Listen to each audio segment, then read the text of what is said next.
Welcome, dear listeners, to a journey unlike any other. Please find a comfortable spot, settle down, and gently close your eyes. Take a deep, calming breath in and out.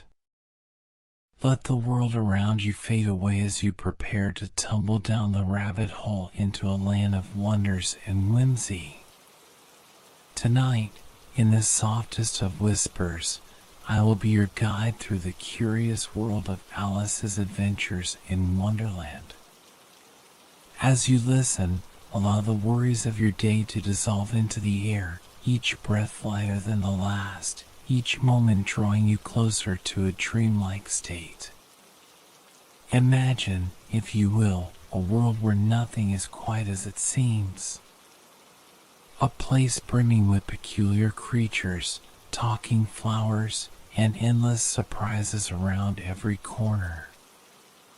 With every word and every whisper, we'll explore this fantastical land together, uncovering its mysteries and marveling at its marvels. So, with your eyes closed and your heart open, let us embark on this adventure. Allow my voice to be the key that unlocks the gateway to Wonderland.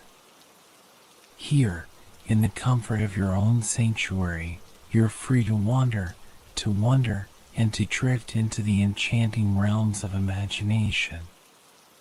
Relax, breathe, and let the magic of Alice's story envelop you, carrying you away on a gentle stream of dreams.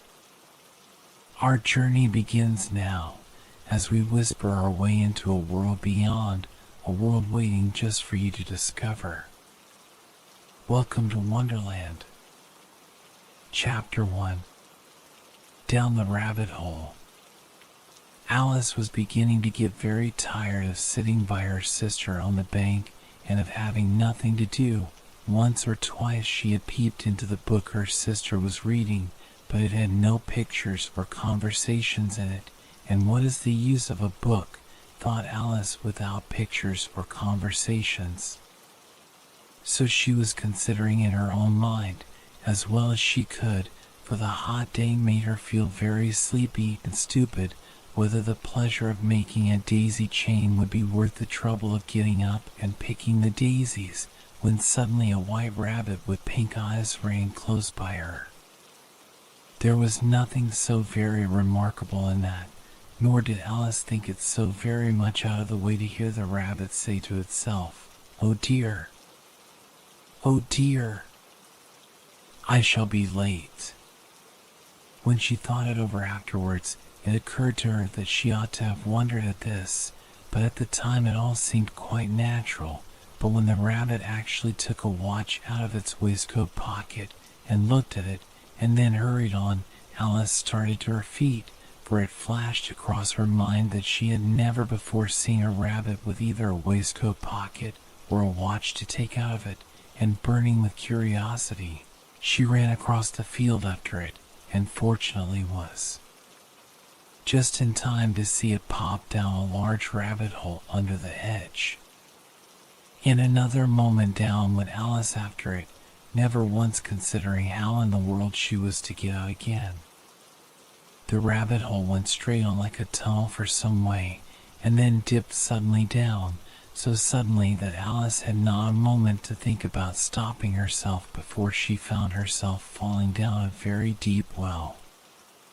Either the well was very deep, or she fell very slowly, for she had plenty of time as she went down to look about her and to wonder what was going to happen next.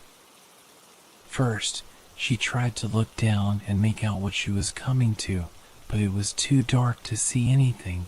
Then she looked at the sides of the well and noticed that they were filled with cupboards and bookshelves. Here and there she saw maps and pictures hung upon pegs. She took down a jar from one of the shelves as she passed. It was labeled orange marmalade, but to her great disappointment it was empty. She did not like to drop the jar for fear of killing somebody underneath, so managed to put it into one of the cupboards as she fell past it. Well, thought Alice to herself, after such a fall as this, I shall think nothing of tumbling downstairs. How brave they'll all think me at home. Why, I wouldn't say anything about it even if I fell off the top of the house. Which was very likely true. Down, down, down. Would the fall never come to an end? I wonder how many miles I've fallen by this time, she said aloud. I must be getting somewhere near the center of the earth. Let me see, that would be 4,000 miles down, I think. For, you see, Alice had learned several things of this sort in her lessons in the schoolroom, and though this was not a very good opportunity for showing off her knowledge, as there was no one to listen to her, still it was good practice to say it over. Yes, that's about the right distance, but then I wonder what latitude or longitude I've got to. Alice had no idea what latitude was, or longitude either, but thought they were nice grand words to say. Presently she began again. I wonder if I shall fall right through the earth. How funny it'll seem to come out among the people that walk with their heads downward. The antipathies, I think. She was rather glad there was no one listening this time, as it didn't sound at all the right word, but I shall have to ask them what the name of the country is, you know. Please, ma'am, is this New Zealand or Australia? And she tried to curtsy as she spoke. Fancy curtsying as you're falling through the air. Do you think you could manage it? And what an ignorant little girl she'll think me for asking. No, it'll never do to ask. Perhaps I shall see it written up somewhere. Down, down, down. There was nothing else to do, so Alice soon began talking again. Dinah'll miss me very much tonight, I should think. Dinah was the cat. I hope they'll remember her saucer of milk at tea time.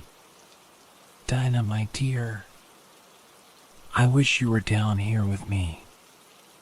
There are no mice in the air, I'm afraid, but you might catch a bat, and that's very like a mouse, you know. But do cats eat bats, I wonder?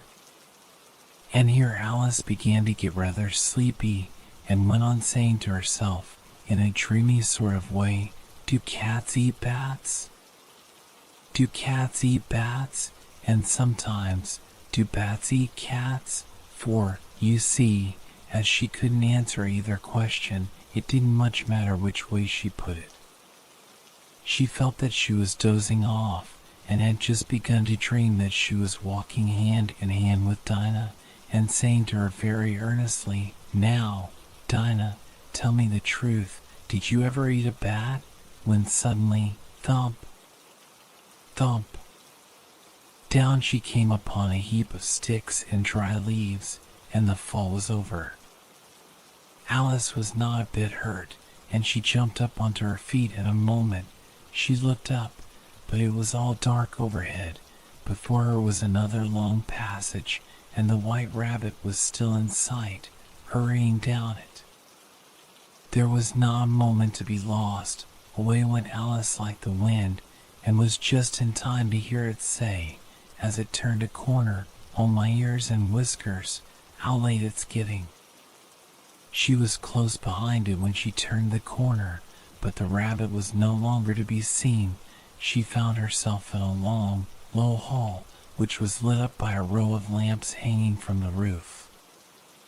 There were doors all round the hall, but they were all locked, and when Alice had been all the way down one side and up the other, trying every door, she walked sadly down the middle, wondering how she was ever to get out again. Suddenly she came upon a little three-legged table, all made of solid glass. There was nothing on it except a tiny golden key, and Alice's first thought was that it might belong to one of the doors of the hall, but, alas! Either the locks were too large, or the key was too small, but at any rate it would not open any of them. However, on the second time round, she came upon a low curtain she had not noticed before, and behind it was a little door about 15 inches high. She tried the little golden key in the lock, and to her great delight it fitted. Alice opened the door and found that it led into a small passage, not much larger than a rat hole. She knelt down and looked along the passage into the loveliest garden you ever saw. How she longed to get out of that dark hall and wander about among those beds of bright flowers and those cool fountains, but she could not even get her head through the doorway, and even if my head would go through, thought poor Alice, it would be of very little use without my shoulders. Oh, how I wish I could shut up like a telescope. I think I could, if I only knew how to begin. For, you see, so many out-of-the-way things had happened lately that Alice had begun to think that very few things indeed were really impossible. There seemed to be no use in waiting by the little door, so she went back to the table, half hoping she might find another key on it, or at any rate a book of rules for shutting people up like telescopes. This time she found a little bottle on it, which certainly was not here before, said Alice, and round the neck of the bottle was a paper label with the words "Drink Me" beautifully printed on it in large letters. Chapter 1. Down the Rabbit Hole. Alice was beginning to get very tired of sitting by her sister on the bank and of having nothing to do. Once or twice she had peeped into the book her sister was reading, but it had no pictures or conversations in it, and what is the use of a book, thought Alice, without pictures or conversations? So she was considering in her own mind, as well as she could, for the hot day made her feel very sleepy and stupid, whether the pleasure of making a daisy chain would be worth the trouble of getting up and picking the daisies, when suddenly a white rabbit with pink eyes ran close by her. There was nothing so very remarkable in that, nor did Alice think it so very much out of the way to hear the rabbit say to itself, "Oh dear! Oh dear! I shall be late." When she thought it over afterwards, it occurred to her that she ought to have wondered at this, but at the time it all seemed quite natural. But when the rabbit actually took a watch out of its waistcoat pocket and looked at it, and then hurried on, Alice started to her feet, for it flashed across her mind that she had never before seen a rabbit with either a waistcoat pocket or a watch to take out of it, and burning with curiosity, she ran across the field after it, and fortunately was just in time to see it pop down a large rabbit hole under the hedge. In another moment down went Alice after it, never once considering how in the world she was to get out again. The rabbit hole went straight on like a tunnel for some way, and then dipped suddenly down, so suddenly that Alice had not a moment to think about stopping herself before she found herself falling down a very deep well. Either the well was very deep, or she fell very slowly, for she had plenty of time as she went down to look about her and to wonder what was going to happen next. First, she tried to look down and make out what she was coming to, but it was too dark to see anything. Then she looked at the sides of the well and noticed that they were filled with cupboards and bookshelves. Here and there she saw maps and pictures hung upon pegs. She took down a jar from one of the shelves as she passed. It was labeled orange marmalade, but to her great disappointment it was empty. She did not like to drop the jar for fear of killing somebody underneath, so managed to put it into one of the cupboards as she fell past it. Well, thought Alice to herself, after such a fall as this, I shall think nothing of tumbling downstairs. How brave they'll all think me at home. Why, I wouldn't say anything about it, even if I fell off the top of the house. Which was very likely true. Down, down, down. Would the fall never come to an end? I wonder how many miles I've fallen by this time, she said aloud. I must be getting somewhere near the center of the earth. Let me see, that would be 4,000 miles down, I think. You see, Alice had learned several things of this sort in her lessons in the schoolroom, and though this was not a very good opportunity for showing off her knowledge, as there was no one to listen to her, still it was good practice to say it over. Yes, that's about the right distance, but then I wonder what latitude or longitude I've got to.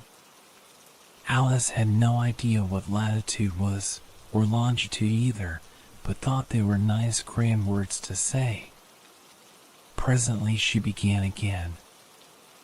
I wonder if I shall fall right through the earth. How funny it'll seem to come out among the people that walk with their heads downward.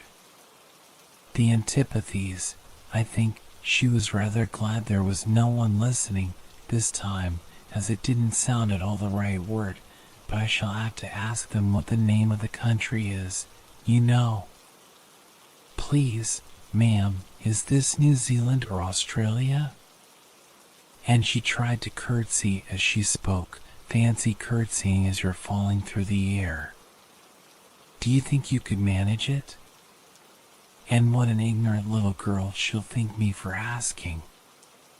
No, it'll never do to ask. Perhaps I shall see it written up somewhere. Down, down, down. There was nothing else to do, so Alice soon began talking again. Dinah'll miss me very much tonight, I should think. Dinah was the cat. I hope they'll remember her saucer of milk at tea time. Dinah, my dear, I wish you were down here with me. There are no mice in the air, I'm afraid, but you might catch a bat, and that's very like a mouse, you know. But do cats eat bats, I wonder? And here Alice began to get rather sleepy, and went on saying to herself, in a dreamy sort of way, do cats eat bats? Do cats eat bats? And sometimes, do bats eat cats? For, you see, as she couldn't answer either question, it didn't much matter which way she put it. She felt that she was dozing off, and had just begun to dream that she was walking hand in hand with Dinah, and saying to her very earnestly, Now, Dinah, tell me the truth, did you ever eat a bat? When suddenly, thump, thump, down she came upon a heap of sticks and dry leaves, and the fall was over. Alice was not a bit hurt, and she jumped up onto her feet in a moment. She looked up, but it was all dark overhead. Before her was another long passage, and the white rabbit was still in sight, hurrying down it. There was not a moment to be lost. Away went Alice like the wind, and was just in time to hear it say, as it turned a corner, Oh, my ears and whiskers, how late it's getting. She was close behind it when she turned the corner, but the rabbit was no longer to be seen. She found herself in a long, low hall, which was lit up by a row of lamps hanging from the roof. There were doors all round the hall, but they were all locked, and when Alice had been all the way down one side and up the other, trying every door, she walked sadly down the middle, wondering how she was ever to get out again. Suddenly she came upon a little three-legged table, all made of solid glass. There was nothing on it except a tiny golden key, and Alice's first thought was that it might belong to one of the doors of the hall, but, alas! Either the locks were too large, or the key was too small, but at any rate it would not open any of them. However, on the second time round, she came upon a low curtain she had not noticed before, and behind it was a little door about 15 inches high. She tried the little golden key in the lock, and to her great delight it fitted. Alice opened the door and found that it led into a small passage, not much larger than a rat hole. She knelt down and looked along the passage into the loveliest garden you ever saw. How she longed to get out of that dark hall and wander about among those beds of bright flowers and those cool fountains, but she could not even get her head through the doorway, and even if my head would go through, thought poor Alice, it would be of very little use without my shoulders. Oh, how I wish I could shut up like a telescope. I think I could, if I only knew how to begin. For, you see, so many out-of-the-way things had happened lately that Alice had begun to think that very few things indeed were really impossible. There seemed to be no use in waiting by the little door, so she went back to the table, half hoping she might find another key on it, or at any rate a book of rules for shutting people up like telescopes. This time she found a little bottle on it, which certainly was not here before, said Alice, and round the neck of the bottle was a paper label with the words "Drink Me" beautifully printed on it in large letters. It was all very well to say "Drink me," but the wise little Alice was not going to do that in a hurry. "No, I'll look first," she said, "and see whether it's marked poison or not," for she had read several nice little histories about children who had got burned and eaten up by wild beasts and other unpleasant things, all because they would not remember the simple rules their friends had taught them, such as that a red-hot poker will burn you if you hold it too long, and that if you cut your finger very deeply with a knife, it usually bleeds.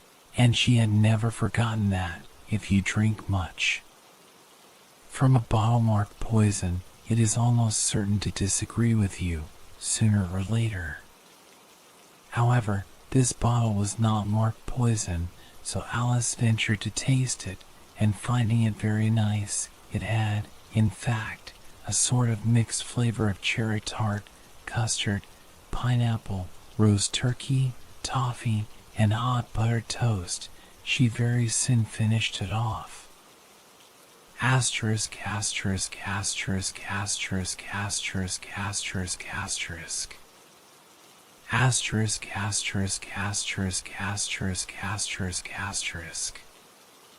Asterisk, asterisk, asterisk, asterisk, asterisk, asterisk, asterisk. What a curious feeling, said Alice. I must be shutting up like a telescope. And so it was indeed. She was now only 10 inches high, and her face brightened up at the thought that she was now the right size for going through the little door into that lovely garden. First, however, she waited for a few minutes to see if she was going to shrink any further. She felt a little nervous about this, for it might end, you know, said Alice to herself, in my going out altogether, like a candle. I wonder what I should be like then. And she tried to fancy what the flame of a candle is like after the candle is blown out, for she could not remember ever having seen such a thing. After a while, finding that nothing more happened, she decided on going into the garden at once, but alas for poor Alice. When she got to the door, she found she had forgotten the little golden key, and when she went back to the table for it, she found she could not possibly reach it. She could see it quite plainly through the glass, and she tried her best to climb up one of the legs of the table, but it was too slippery, and when she had tired herself out with trying, the poor little thing sat down and cried. Come, there's no use in crying like that, said Alice to herself, rather sharply. I advise you to leave off this minute. She generally gave herself very good advice, though she very seldom followed it, and sometimes she scolded herself so severely as to bring tears into her eyes, and once she remembered trying to box her own ears for having cheated herself in a game of croquet she was playing against herself, for this curious child was very fond of pretending to be two people.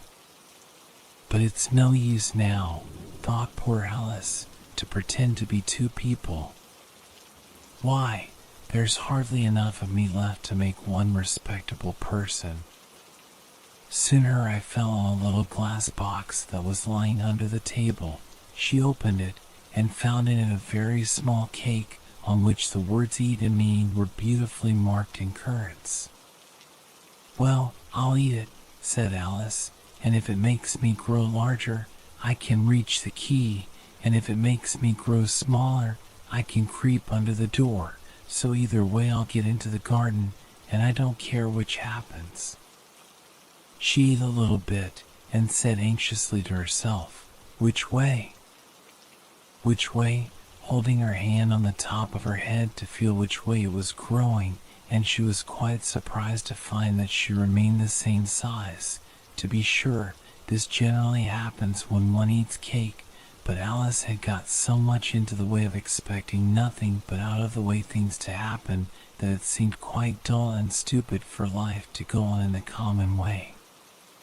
So she set to work, and very soon finished off the cake. Asterisk, asterisk, asterisk, asterisk, asterisk, asterisk, asterisk. Asterisk, asterisk, asterisk, asterisk, asterisk, asterisk. Asterisk, asterisk, asterisk, asterisk, asterisk, asterisk, asterisk. Chapter 2. The Pool of Tears. "Curiouser and curiouser," cried Alice. She was so much surprised that for the moment she quite forgot how to speak good English. "Now I'm opening out like the largest telescope that ever was. Goodbye, feet." For when she looked down at her feet, they seemed to be almost out of sight. They were getting so far off. "Oh, my poor little feet. I wonder who will put on your shoes and stockings for you now, dears? I'm sure I shan't be able. I shall be a great deal too far off to trouble myself about you. You must manage the best way you can, but I must be kind to them," thought Alice, "or perhaps they won't walk the way I want to go. Let me see, I'll give them a new pair of boots every Christmas." And she went on planning to herself how she would manage it. They must go by the carrier, she thought, and how funny it'll seem, sending presents to one's own feet. And how odd the directions will look. Alice's right foot askew. Hearthrug. Near the fender. With Alice's love. Oh dear, what nonsense I'm talking. Just then her head struck against the roof of the hall. In fact, she was now more than 9 feet high, and she at once took up the little golden key and hurried off to the garden door. Poor Alice! It was as much as she could do, lying down on one side, to look through into the garden with one eye, but to get through was more hopeless than ever. She sat down and began to cry again.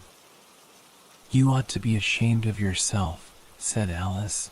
"A great girl like you," she might well say this, "to go on crying in this way. Stop this moment, I tell you." But she went on all the same, shedding gallons of tears, until there was a large pool all round her, about 4 inches deep and reaching half down the hall. After a time she heard a little pattering of feet in the distance, and she hastily dried her eyes to see what was coming.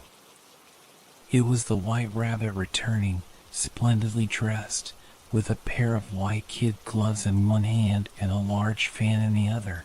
He came trotting along in a great hurry, muttering to himself as he came, "Oh, the Duchess, the Duchess! Oh, won't she be savage if I've kept her waiting?" Alice felt so desperate that she was ready to ask help of anyone, so, when the rabbit came near her, she began, in a low, timid voice, "If you please, sir." The rabbit started violently, dropped the white kid gloves and the fan, and scurried away into the darkness as hard as he could go. Alice took up the fan and gloves, and, As the hall was very hot, she kept fanning herself all the time she went on talking. Dear, dear, how queer everything is today. And yesterday things went on just as usual. I wonder if I've been changed in the night. Let me think, was I the same I got up this morning? I almost think I can remember feeling a little different. But if I'm not the same, the next question is, who in the world am I? Ah, that's the great puzzle. And she began thinking over all the children she knew that were of the same age as herself, to see if she could have been changed for any of them. I'm sure I'm not Ada, she said, for her hair goes in such long ringlets, and mine doesn't go in ringlets at all, and I'm sure I can't be Mabel, for I know all sorts of things, and she knows such a very little. Besides, she's she, and I'm I, and oh dear, how puzzling it all is. I'll try if I know all the things I used to know. Let me see, 4 times 5 is 12, and 4 times 6 is 13, and 4 times 7 is, oh dear. I shall never get to 20 at that rate. However, the multiplication table doesn't signify. Let's try geography. London is the capital of Paris, and Paris is the capital of Rome, and Rome, no, that's all wrong, I'm certain. I must have been changed for Mabel. I'll try and say how doth the little, and she crossed her hands on her lap as if she were saying lessons, and began to repeat it, but her voice sounded hoarse and strange, and the words did not come the same as they used to do. How doth the little crocodile improve his shining tail, and pour the waters of the Nile on every golden scale? How cheerfully he seems to grin, how neatly spread his claws, and welcome little fishes in, with gently smiling jaws. I'm sure those are not the right words, said poor Alice, and her eyes filled with tears again as she went on. I must be Mabel after all, and I shall have to go and live in that poky little house, and have next to no toys to play with, and oh, ever so many lessons to learn. No, I've made up my mind about it. If I'm Mabel, I'll stay down here. It'll be no use their putting their heads down and saying come up again, dear. I shall only look up and say who am I then? Tell me that first, and then, if I like being that person, I'll come up. If not, I'll stay down here till I'm somebody else. But, oh dear, cried Alice, with a sudden burst of tears, I do wish they would put their heads down. I am so very tired of being all alone here. As she said this, she looked down at her hands, and was surprised to see that she had put on one of the rabbit's little white kid gloves while she was talking. How can I have done that? She thought. I must be growing small again. She got up and went to the table to measure herself by it, and found that, as nearly as she could guess, she was now about 2 feet high, and was going on shrinking rapidly. She soon found out that the cause of this was the fan she was holding, and she dropped it hastily, just in time to avoid shrinking away altogether. That was a narrow escape, said Alice, a good deal frightened at the sudden change, but very glad to find herself still in existence. And now for the garden, and she ran with all speed back to the little door. But, alas, the little door was shut again, and the little golden key was lying on the glass table as before, and things are worse than ever, thought the poor child, for I never was so small as this before, never. And I declare it's too bad, that it is. As she said these words her foot slipped, and in another moment, splash! She was up to her chin in salt water. Her first idea was that she had somehow fallen into the sea, and in that case I can go back by railway, she said to herself. Alice had been to the seaside once in her life, and had come to the general conclusion that wherever you go on the English coast you find a number of bathing machines in the sea, some children digging in the sand with wooden spades, then a row of lodging houses, and behind them a railway station. However, she soon made out that she was in the pool of tears which she had wept when she was 9 feet high. "I wish I hadn't cried so much," said Alice, as she swam about, trying to find her way out. "I shall be punished for it now, I suppose, by being drowned in my own tears. That will be a queer thing, to be sure. However, everything is queer today." Just then she heard something splashing about in the pool a little way off, and she swam nearer to make out what it was.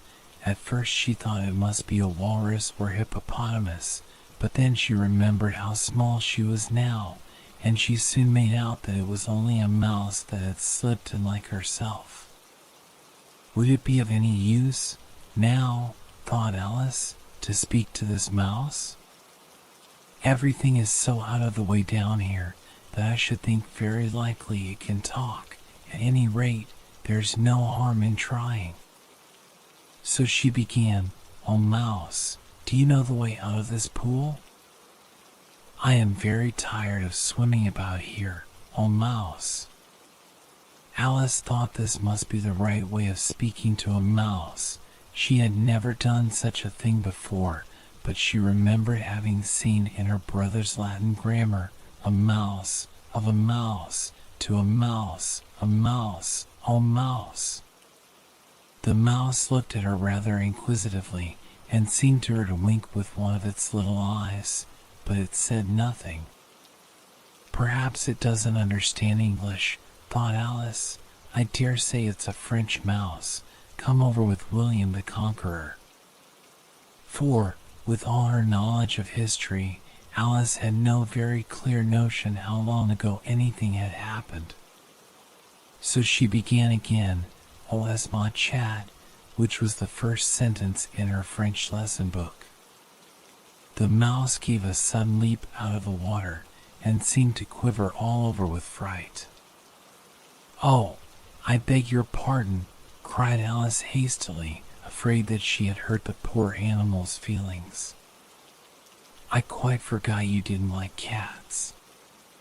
"Not like cats," cried the mouse, in a shrill, passionate voice. "Would you like cats if you were me?" "Well, perhaps not," said Alice in a soothing tone. "Don't be angry about it. And yet I wish I could show you our cat Dinah.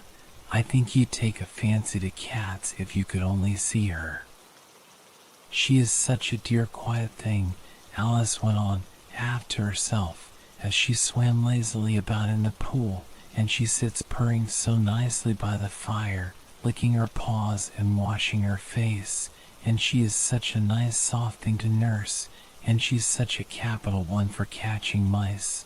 "Oh, I beg your pardon," cried Alice again, for this time the mouse was bristling all over, and she felt certain it must be really offended. "We won't talk about her any more if you'd rather not." "We indeed," cried the mouse, who was trembling down to the end of his tail. "As if I would talk on such a subject. Our family always hated cats, nasty, low, vulgar things. Don't let me hear the name again." "I won't indeed," said Alice, in a great hurry to change the subject of conversation. Are you fond of dogs?" The mouse did not answer, so Alice went on eagerly. "There is such a nice little dog near our house I should like to show you. A little bright-eyed terrier, you know, with such long curly brown hair. And it'll fetch things when you throw them, and it'll sit up and beg for its dinner and all sorts of things. I can't remember half of them, and it belongs to a farmer, you know, and he says it's so useful, it's worth £100. He says it kills all the rats and, oh dear, cried Alice in a sorrowful tone, I'm afraid I've offended it again. For the mouse was swimming away from her as hard as it could go, and making quite a commotion in the pool as it went. So she called softly after it, Mouse dear, do come back again, and we won't talk about cats or dogs either, if you don't like them. When the mouse heard this, it turned round and swam slowly back to her. Its face was quite pale with passion, Alice thought, and it said in a low trembling voice, let us get to the shore, and then I'll tell you my history, and you'll understand why it is I hate cats and dogs. It was high time to go, for the pool was getting quite crowded with the birds and animals that had fallen into it. There were a duck and a dodo, a lory and an eaglet, and several other curious creatures. Alice led the way, and the whole party swam to the shore. Chapter 3. A Caucus Race and a Long Tail. They were indeed a queer-looking party that assembled on the bank, the birds with draggled feathers, the animals with their fur clinging close to them, and all dripping wet, cross, and uncomfortable. The first question, of course, was how to get dry again. They had a consultation about this, and after a few minutes it seemed quite natural to Alice to find herself talking familiarly with them as if she had known them all her life. Indeed, she had quite a long argument with the lory, who at last turned sulky and would only say, I am older than you and must know better, and this Alice would not allow without knowing how old it was, and, as the lory positively refused to tell its age, there was no more to be said. At last the mouse, who seemed to be a person of authority among them, called out, Sit down, all of you, and listen to me. I'll soon make you dry enough. They all sat down at once in a large ring with the mouse in the middle. Alice kept her eyes anxiously fixed on it, for she felt sure she would catch a bad cold if she did not get dry very soon. I am, said the mouse with an important air. Are you all ready? This is the driest thing I know. Silence all round, if you please. William the Conqueror, whose cause was favored by the Pope, was soon submitted to by the English, who wanted leaders, and had been of late much accustomed to usurpation and conquest. Edwin and Morcar, the Earls of Mercia and Northumbria. Ugh, said the lory, with a shiver. I beg your pardon, said the mouse, frowning, but very politely. Did you speak? Not I, said the lory hastily. I thought you did, said the mouse. I proceed. Edwin and Morcar, the Earls of Mercia and Northumbria, declared for him, and even Stigand, the patriotic Archbishop of Canterbury, found it advisable. Found what? Said the duck. Found it, the mouse replied rather crossly. Of course you know what it means. I know what it means well enough. When I find a thing, said the duck, it's generally a frog or worm. The question is, what did the Archbishop find? The mouse did not notice this question, but hurriedly went on, found it advisable to go with Edgar Atheling to meet William and offer him the crown. William's conduct at first was moderate. But the insolence of his Normans, how are you getting on now, my dear? It continued, turning to Alice as it spoke. As wet as ever, said Alice in a melancholy tone. It doesn't seem to dry me at all. In that case, said the dodo solemnly, rising to its feet, I move that the meeting adjourn for the immediate adoption of more energetic remedies. Speak English, said the eaglet. I don't know the meaning of half those long words, and, what's more, I don't believe you do either. And the eaglet bent down its head to hide a smile. Some of the other birds tittered audibly. What I was going to say, said the dodo in an offended tone, was that the best thing to get us dry would be a caucus race. What is a caucus race? Said Alice. Not that she wanted much to know, but the dodo had paused as if it thought that somebody ought to speak, and no one else seemed inclined to say anything. Why, said the dodo, the best way to explain it is to do it. And, as you might like to try the thing yourself, some winter day, I will tell you how the dodo managed it. First it marked out a race course, in a sort of circle. The exact shape doesn't matter, it said, and then all the party were placed along the course, here and there.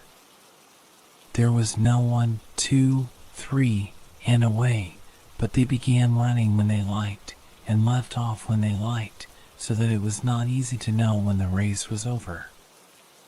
However, when they had been running half an hour or so, and were quite dry again, the dodo suddenly called out, "The race is over," and they all crowded round it, panting and asking, "But who has won?" This question the dodo could not answer without a great deal of thought, and it sat for a long time with one finger pressed upon its forehead, the position in which you usually see Shakespeare in the pictures of him, while the rest waited in silence. At last the dodo said, "Everybody has won, and all must have prizes." "But who is to give the prizes?" quite a chorus of voices asked. "Why, she, of course," said the dodo, pointing to Alice with one finger, and the whole party at once crowded round her, calling out in a confused way, "Prizes! Prizes!" Alice had no idea what to do, and in despair she put her hand in her pocket and pulled out a box of comfits. Luckily the salt water had not got into it, and handed them round as prizes. There was exactly 1 apiece, all round. "But she must have a prize herself, you know," said the mouse. "Of course," the dodo replied very gravely. "What else have you got in your pocket?" he went on, turning to Alice. "Only a thimble," said Alice sadly. "Hand it over here," said the dodo. Then they all crowded round her once more, while the dodo solemnly presented the thimble, saying, "We beg your acceptance of this elegant thimble," and, when it had finished this short speech, they all cheered. Alice thought the whole thing very absurd, but they all looked so grave that she did not dare to laugh, and, as she could not think of anything to say, she simply bowed and took the thimble, looking as solemn as she could. The next thing was to eat the comfits. This caused some noise and confusion, as the large birds complained that they could not taste theirs, and the small ones choked and had to be patted on the back. However, it was over at last, and they sat down again in a ring and begged the mouse to tell them something more. "You promised to tell me your history, you know," said Alice, "and why it is you hate C&D," she added in a whisper, half afraid that it would be offended again. "Mine is a long and a sad tale," said the mouse, turning to Alice and sighing. "It is a long tale, certainly," said Alice, looking down with wonder at the mouse's tail, "but why do you call it sad?" And she kept on puzzling about it while the mouse was speaking, so that her idea of the tale was something like this. Fury said to A mouse that he met in the house, "Let us both go to law, I will." prosecute. You dot, come. I'll take no denial. We must have a trial for really this morning. I've nothing to do, said the mouse to the cur. Such a trial, dear sir, with no jury or judge, would be wasting our breath. I'll be judge, I'll be jury, said cunning old fury. I'll try that whole cause and condemn you to death. You are not attending, said the mouse to Alice severely. What are you thinking of? I beg your pardon, said Alice very humbly. You had got to the fifth bend, I think? I had not, cried the mouse, sharply and very angrily. A knot, said Alice, always ready to make herself useful, and looking anxiously about her. Oh, do let me help to undo it. I shall do nothing of the sort, said the mouse, getting up and walking away. You insult me by talking such nonsense. I didn't mean it, pleaded poor Alice. But you're so easily offended, you know. The mouse only growled in reply. Please come back and finish your story. Alice called after it, and the others all joined in chorus. Yes, please do, but the mouse only shook its head impatiently and walked a little quicker. What pity you wouldn't stay, sighed the lorry, as soon as it was quite out of sight, and an old crab took the opportunity of saying to her daughter, "Ah, my dear, let this be a lesson to you never to lose your temper." Hold your tongue, Ma, said the young crab, a little snappishly.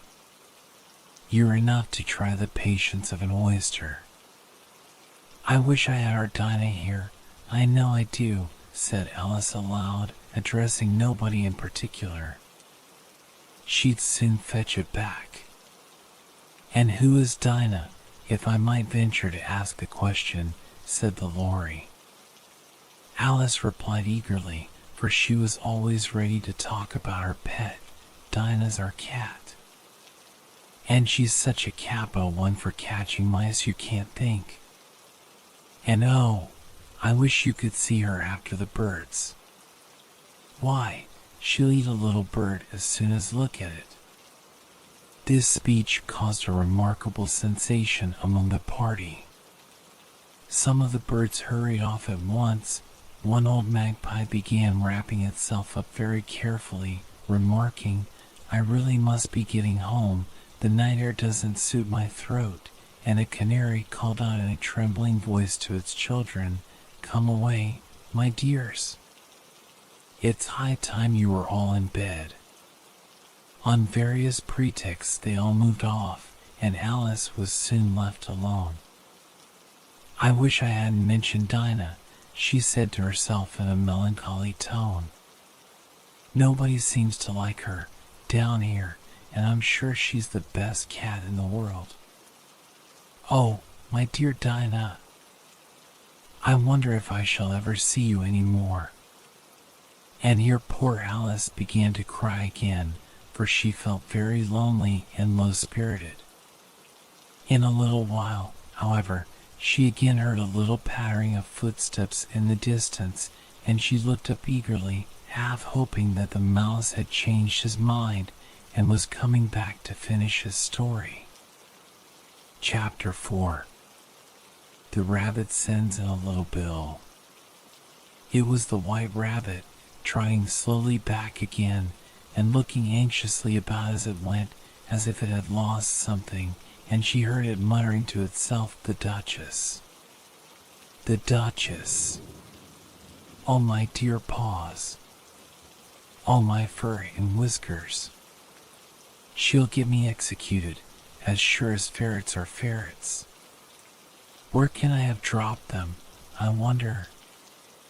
Alice guessed in a moment that it was looking for the fan and the pair of white kid gloves, and she very good-naturedly began hunting about for them, but they were nowhere to be seen. Everything seemed to have changed since her swim in the pool, and the great hall with the glass table and the little door had vanished completely.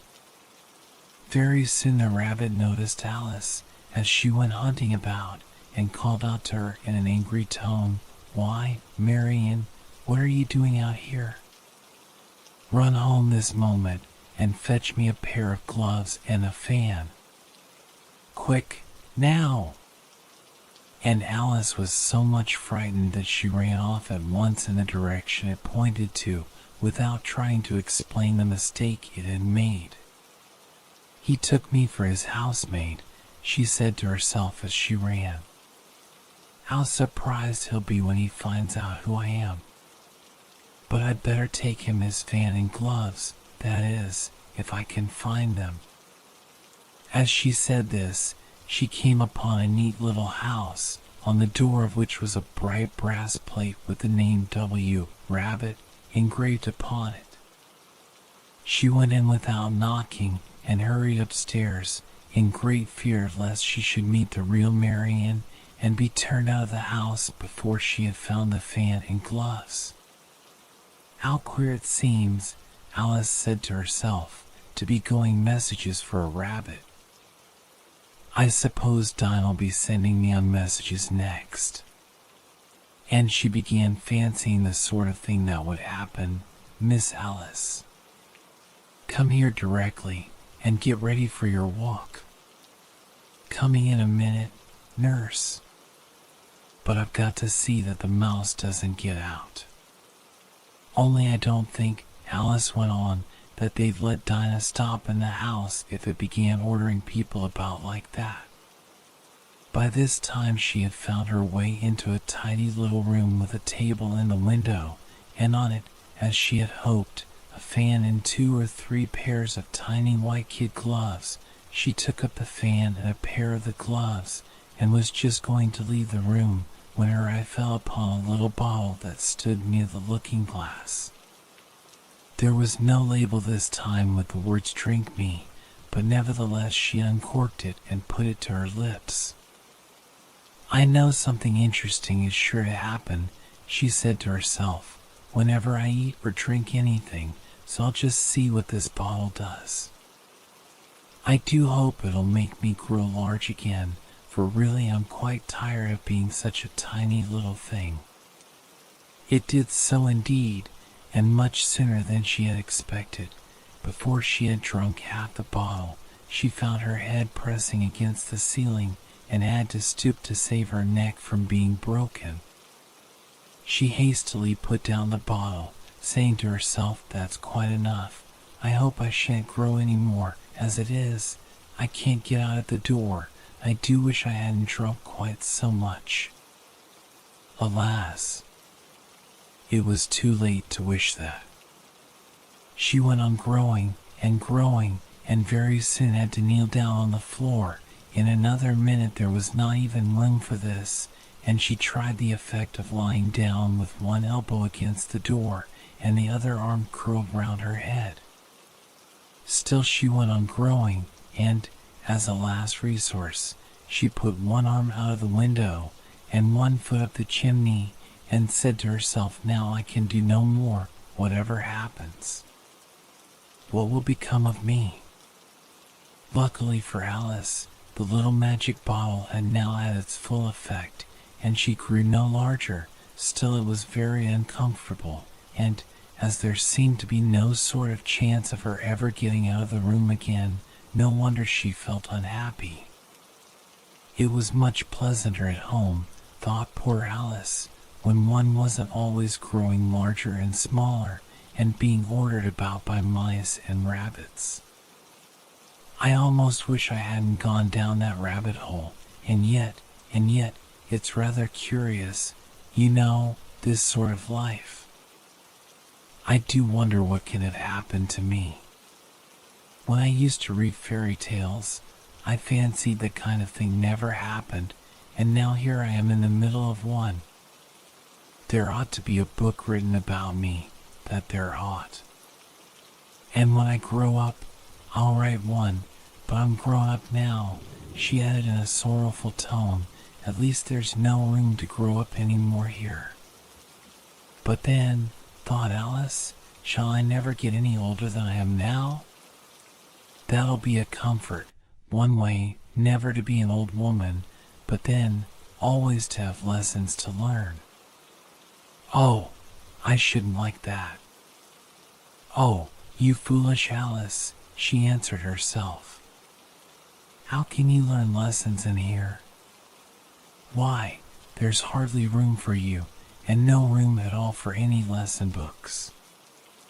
And so she went on, taking first one side and then the other, and making quite a conversation of it altogether. But after a few minutes she heard a voice outside, and stopped to listen. Marianne, said the voice. Fetch me my gloves this moment. Then came a little pattering of feet on the stairs. Alice knew it was the rabbit coming to look for her, and she trembled till she shook the house, quite forgetting that she was now about 1,000 times as large as the rabbit, and had no reason to be afraid of it.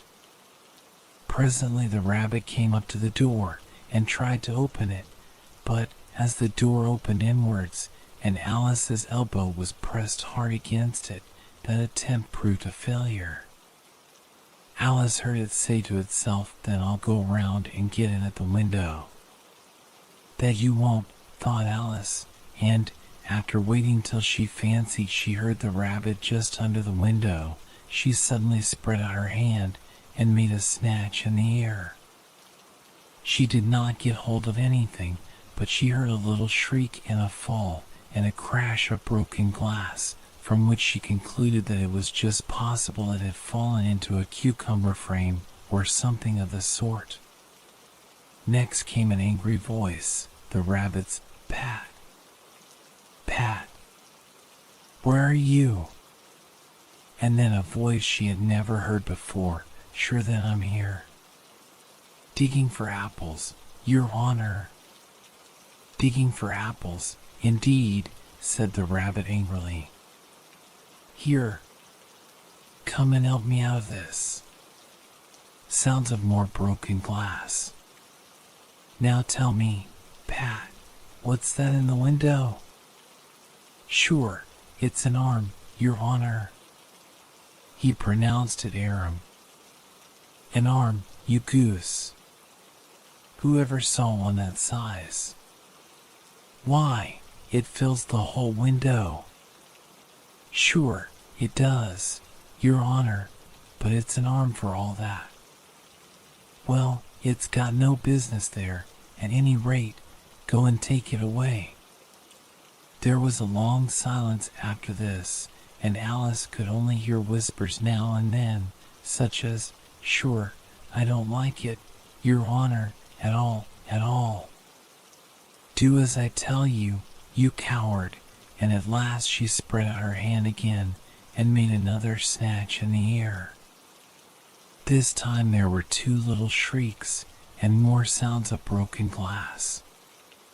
What a number of cucumber frames there must be, thought Alice. I wonder what they'll do next. As for pulling me out of the window, I only wish they could. I'm sure I don't want to stay in here any longer. She waited for some time without hearing anything more. At last came a rumbling of little cartwheels, and the sound of a good many voices all talking together. She made out the words, "Where's the other ladder? Why, I hadn't to bring but one.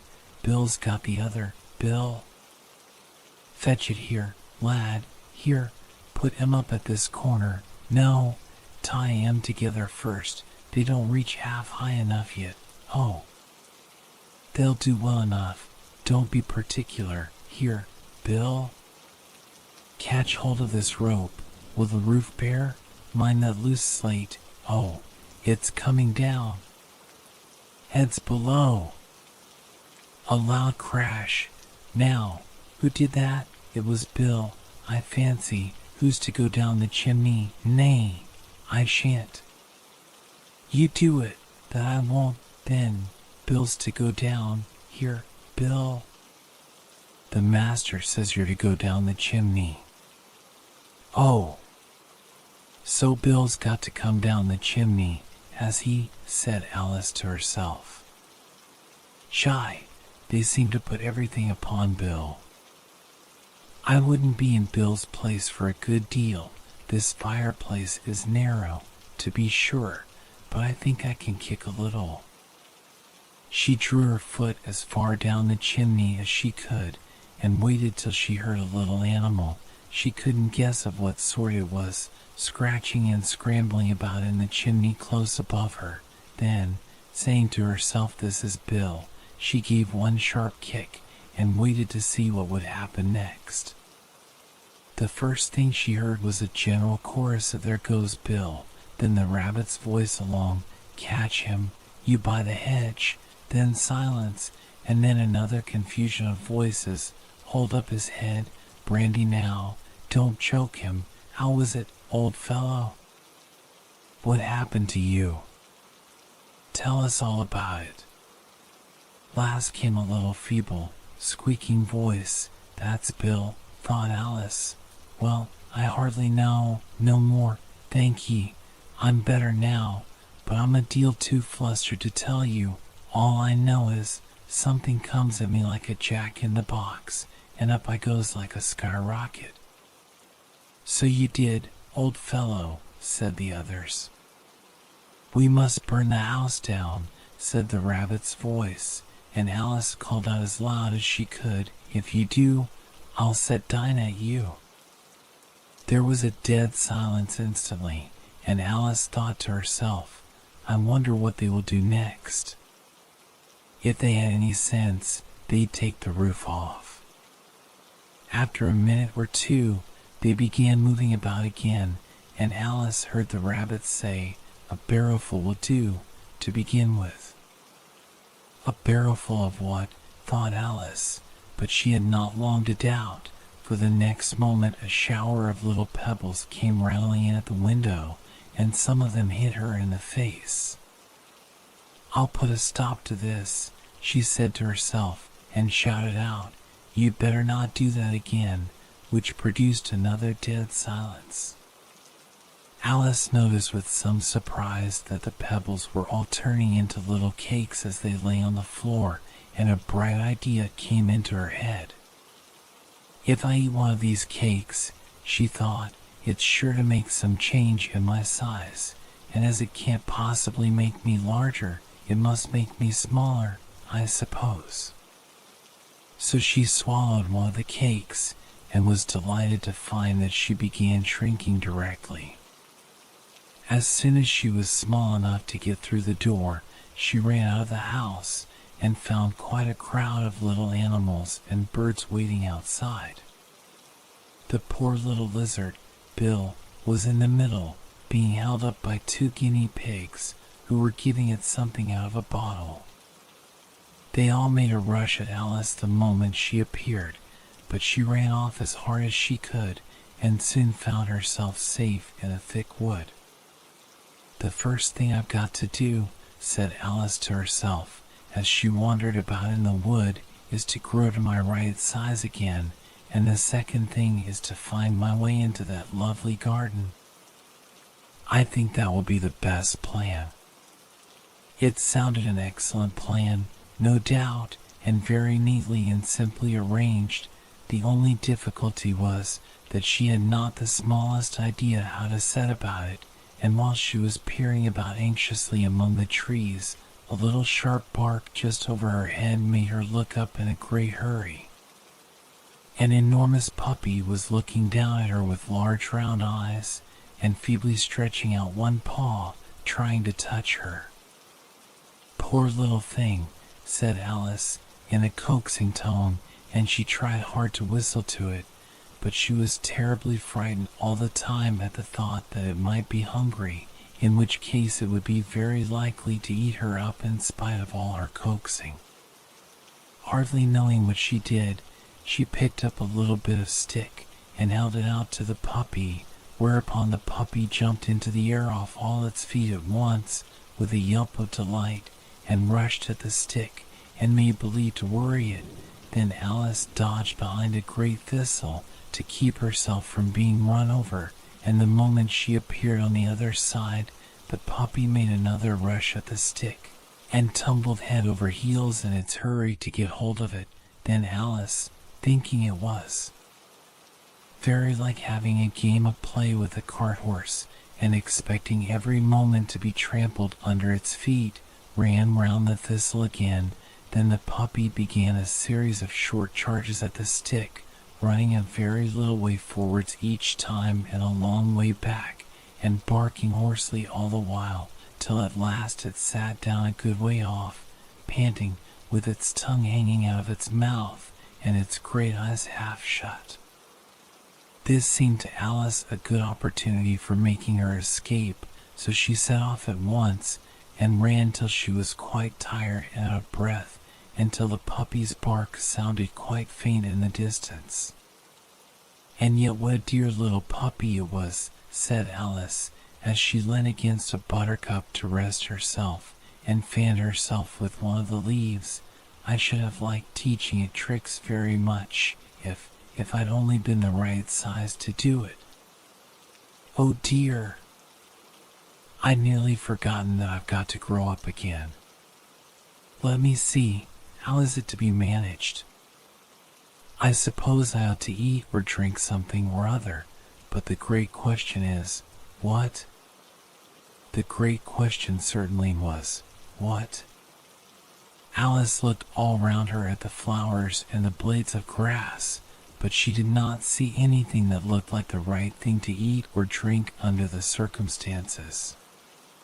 There was a large mushroom growing near her, about the same height as herself, and when she had looked under it, and on both sides of it, and behind it, it occurred to her that she might as well look and see what was on the top of it. She stretched herself up on tiptoe, and peeped over the edge of the mushroom, and her eyes immediately met those of a large blue caterpillar that was sitting on the top with its arms folded, quietly smoking a long hookah, and taking not the smallest notice of her or of anything else. "You are old, Father William," the young man said, "and your hair has become very white, and yet you incessantly stand on your head.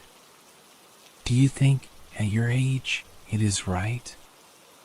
"In my youth," Father William replied to his son, "I feared it might injure the brain. But, now that I'm perfectly sure I have none, why, I do it again and again." "You are old," said the youth, "as I mentioned before, and have grown most uncommonly fat.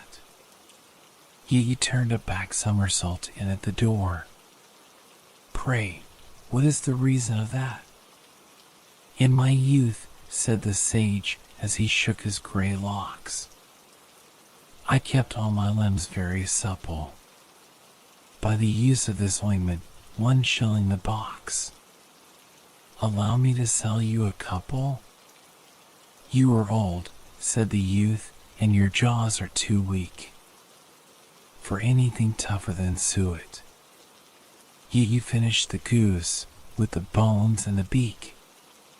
Pray, how did you manage to do it?" "In my youth," said his father, "I took to the law, and argued each case with my wife, and the muscular strength which it gave to my jaw has lasted the rest of my life." "You are old," said the youth, "one would hardly suppose that your eye was as steady as ever. Yet you balanced an eel on the end of your nose. What made you so awfully clever? I have answered 3 questions, and that is enough, said his father. Don't give yourself airs. Do you think I can listen all day to such stuff? Be off, or I'll kick you downstairs. That is not said right, said the caterpillar. Not quite right, I'm afraid, said Alice, timidly. Some of the words have got altered. It is wrong from beginning to end, said the caterpillar decidedly, and there was silence for some minutes. The caterpillar was the first to speak. What size do you want to be? It asked. Oh, I'm not particular as to size, Alice hastily replied, only one doesn't like changing so often, you know. I don't know, said the caterpillar. Alice said nothing. She had never been so much contradicted in her life before, and she felt that she was losing her temper. Are you content now? Said the caterpillar. Well, I should like to be a little larger, sir, if you wouldn't mind, said Alice. 3 inches is such a wretched height to be. It is a very good height indeed, said the caterpillar angrily, rearing itself upright as it spoke. It was exactly 3 inches high. But I'm not used to it, pleaded poor Alice in a piteous tone. And she thought of herself, I wish the creatures wouldn't be so easily offended. You'll get used to it in time, said the caterpillar, and it put the hookah into its mouth and began smoking again. This time Alice waited patiently until it chose to speak again. In a minute or two the caterpillar took the hookah out of its mouth and yawned once or twice, and shook itself. Then it got down off the mushroom and crawled away in the grass, merely remarking as it went, one side will make you grow taller, and the other side will make you grow shorter. One side of what? The other side of what? Thought Alice to herself. Of the mushroom, said the caterpillar, just as if she had asked it aloud, and in another moment it was out of sight. Alice remained looking thoughtfully at the mushroom for a minute, trying to make out which were the 2 sides of it, and as it was perfectly round, she found this a very difficult question. However, at last she stretched her arms round it as far as they would go, and broke off a bit of the edge with each hand. And now which is which? She said to herself, and nibbled a little of the right-hand bit to try the effect. The next moment she felt a violent blow underneath her chin. It had struck her foot. She was a good deal frightened by this very sudden change, but she felt that there was no time to be lost, as she was shrinking rapidly, so she set to work at once to eat some of the other bit. Her chin was pressed so closely against her foot that there was hardly room to open her mouth, but she did it at last, and managed to swallow a morsel of the left-hand bit. Come, my head's free at last, said Alice in a tone of delight, which changed into alarm in another moment when she found that her shoulders were nowhere to be found. All she could see, when she looked down, was an immense length of neck, which seemed to rise like a stalk out of a sea of green leaves that lay far below her. What can all that green stuff be? Said Alice. And where have my shoulders got to? And oh, my poor hands, how is it I can't see you? She was moving them about as she spoke, but no result seemed to follow, except a little shaking among the distant green leaves. As there seemed to be no chance of getting her hands up to her head, she tried to get her head down to them, and was delighted to find that her neck would bend about easily in any direction, like a serpent. She had just succeeded in curving it down into a graceful zigzag, and was going to dive in among the leaves, which she found to be nothing but the tops of the trees under which she had been wandering when a sharp hiss made her draw back in a hurry. A large pigeon had flown into her face and was beating her violently with its wings. "Serpent!" screamed the pigeon. "I'm not a serpent," said Alice indignantly. "Let me alone." "Serpent, I say again," repeated the pigeon, but in a more subdued tone, and added with a kind of sob, "I've tried every way, and nothing seems to suit them." "I haven't the least idea what you're talking about," said Alice. "I've tried the roots of trees, and I've tried banks, and I've tried hedges," the pigeon went on, without attending to her, "but those serpents, there's no pleasing them." Alice was more and more puzzled, but she thought there was no use in saying anything more till the pigeon had finished. "As if it wasn't trouble enough hatching the eggs," said the pigeon, "but I must be on the lookout for serpents night and day. Why, I haven't had a wink of sleep these 3 weeks." "I'm very sorry you've been annoyed," said Alice, who was beginning to see its meaning. "And just as I'd taken the highest tree in the wood," continued the pigeon, raising its voice to a shriek, "and just as I was thinking I should be free of them at last, they must needs come wriggling down from the sky." Serpent!" "But I'm not a serpent, I tell you," said Alice. I'm a... "Well, what are you?" said the pigeon. "I can see you trying to invent something." I'm a little girl," said Alice, rather doubtfully, as she remembered the number of changes she had gone through that day. "A likely story indeed," said the pigeon in a tone of the deepest contempt. "I've seen a good many little girls in my time, but never one with such a neck as that." No, you're a serpent, and there's no use denying it."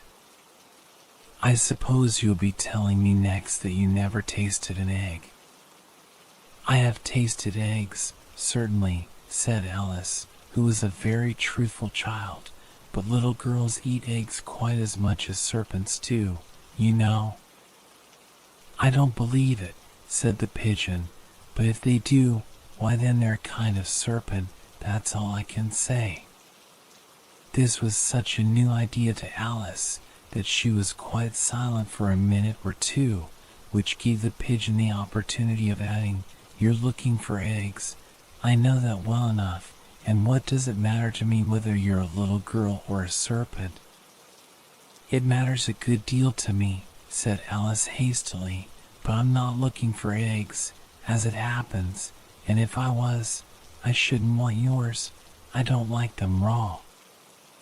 "Well, be off, then," said the pigeon in a sulky tone as it settled down again into its nest. Alice crouched down among the trees as well as she could, for her neck kept getting entangled among the branches, and every now and then she had to stop and untwist it. After a while she remembered that she still held the pieces of mushroom in her hands, and she set to work very carefully, nibbling first at one and then at the other, and growing sometimes taller and sometimes shorter, until she had succeeded in bringing herself down to her usual height.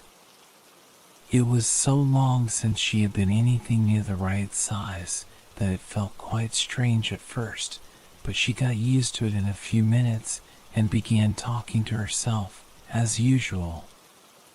"Come, there's half my plan done now. How puzzling all these changes are. I'm never sure what I'm going to be from one minute to another. However, I've got back to my right size. The next thing is to get into that beautiful garden. How is that to be done, I wonder?" As she said this, she came suddenly upon an open place with a little house in it about 4 feet high. "Whoever lives there," thought Alice, It'll never do to come upon them this size. Why, I should frighten them out of their wits."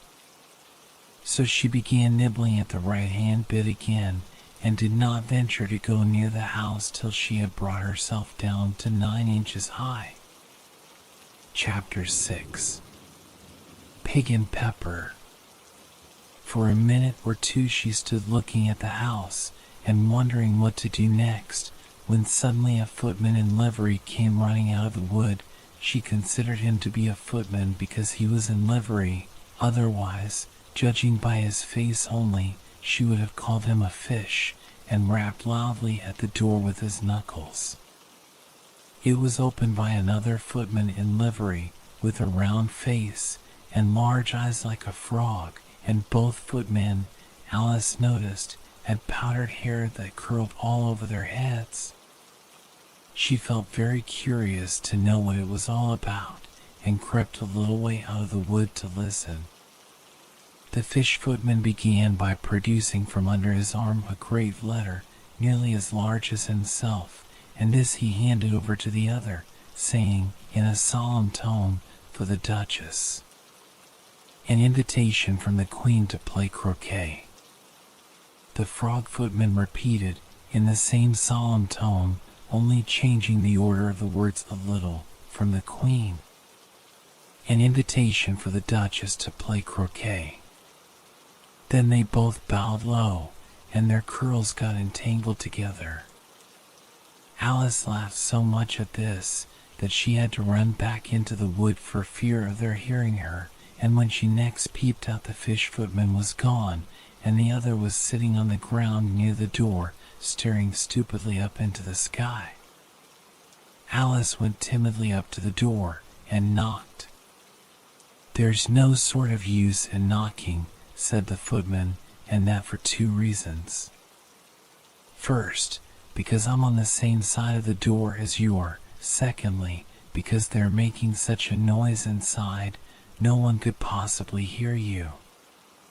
And certainly there was a most extraordinary noise going on within, a constant howling and sneezing, and every now and then a great crash, as if a dish or kettle had been broken to pieces. "Please, then," said Alice, "how am I to get in?" "There might be some sense in your knocking," the footman went on without attending to her, "if we had the door between us. For instance, if you were inside, you might knock, and I could let you out, you know." He was looking up into the sky all the time he was speaking, and this Alice thought decidedly uncivil. "But perhaps he can't help it," she said to herself. "His eyes are so very nearly at the top of his head. But at any rate he might answer questions. How am I to get in?" she repeated aloud. "I shall sit here," the footman remarked, "till tomorrow."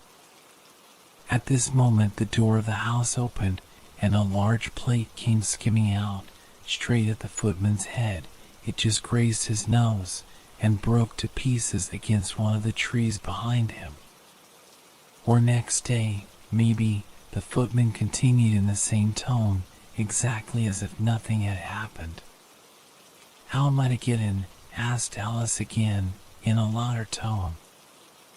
"Are you to get in at all?" said the footman. "That's the first question, you know." It was, no doubt, only Alice did not like to be told so. "It's really dreadful," she muttered to herself, "the way all the creatures argue. It's enough to drive one crazy." The footman seemed to think this a good opportunity for repeating his remark, with variations. "I shall sit here," he said, "on and off, for days and days." "But what am I to do?" said Alice. "Anything you like," said the footman, and began whistling. "Oh, there's no use in talking to him," said Alice desperately. "He's perfectly idiotic." And she opened the door and went in. The door led right into a large kitchen, which was full of smoke from one end to the other, The Duchess was sitting on a three-legged stool in the middle, nursing a baby. The cook was leaning over the fire, stirring a large cauldron which seemed to be full of soup. "There's certainly too much pepper in that soup," Alice said to herself, as well as she could for sneezing. There was certainly too much of it in the air. Even the Duchess sneezed occasionally, and as for the baby, it was sneezing and howling alternately without a moment's pause. The only things in the kitchen that did not sneeze were the cook and a large cat which was sitting on the hearth and grinning from ear to ear. "Please would you tell me," said Alice, a little timidly, for she was not quite sure whether it was good manners for her to speak first, "why your cat grins like that?" "It's a Cheshire cat," said the Duchess, "and that's why." "Pig." She said the last word with such sudden violence that Alice quite jumped, but she saw in another moment that it was addressed to the baby and not to her, so she took courage and went on again. "I didn't know that Cheshire cats always grinned. In fact, I didn't know that cats could grin." "They all can," said the Duchess, "and most of them do." "I don't know of any that do," Alice said very politely, feeling quite pleased to have got into a conversation. "You don't know much," said the Duchess, "and that's a fact." Alice did not at all like the tone of this remark, and thought it would be as well to introduce some other subject of conversation. While she was trying to fix on one, the cook took the cauldron of soup off the fire, and at once set to work throwing everything within her reach at the Duchess and the baby. The fire irons came first, then followed a shower of saucepans, plates, and dishes. The Duchess took no notice of them even when they hit her, and the baby was howling so much already that it was quite impossible to say whether the blows hurt it or not. "Oh, please mind what you're doing," cried Alice, jumping up and down in an agony of terror. "Oh, there goes his precious nose," as an unusually large saucepan flew close by it and very nearly carried it off. "If everybody minded their own business," the Duchess said in a hoarse growl, "the world would go round a deal faster than it does." "Which would not be an advantage," said Alice, who felt very glad to get an opportunity of showing off a little of her knowledge. "Just think of what work it would make with the day and night. You see, the earth takes 24 hours to turn round on its axis." "Talking of axes," said the Duchess, "chop off her head." Alice glanced rather anxiously at the cook to see if she meant to take the hint, but the cook was busily stirring the soup and seemed not to be listening, so she went on again. 24 hours, I think, or is it 12? "Oh, don't bother me," said the Duchess. "I never could abide figures." And with that she began nursing her child again, singing a sort of lullaby to it as she did so, and giving it a violent shake at the end of every line. "Speak roughly to your little boy, and beat him when he sneezes. He only does it to annoy, because he knows it teases." Chorus, in which the cook and the baby joined. "Wow! Wow! Wow!" While the Duchess sang the second verse of the song, she kept tossing the baby violently up and down, and the poor little thing howled so that Alice could hardly hear the words. "I speak severely to my boy. I beat him when he sneezes, for he can thoroughly enjoy the pepper when he pleases." Chorus, "Wow! Wow! Wow! Here, you may nurse it a bit, if you like," the Duchess said to Alice, flinging the baby at her as she spoke. "I must go and get ready to play croquet with the queen," and she hurried out of the room.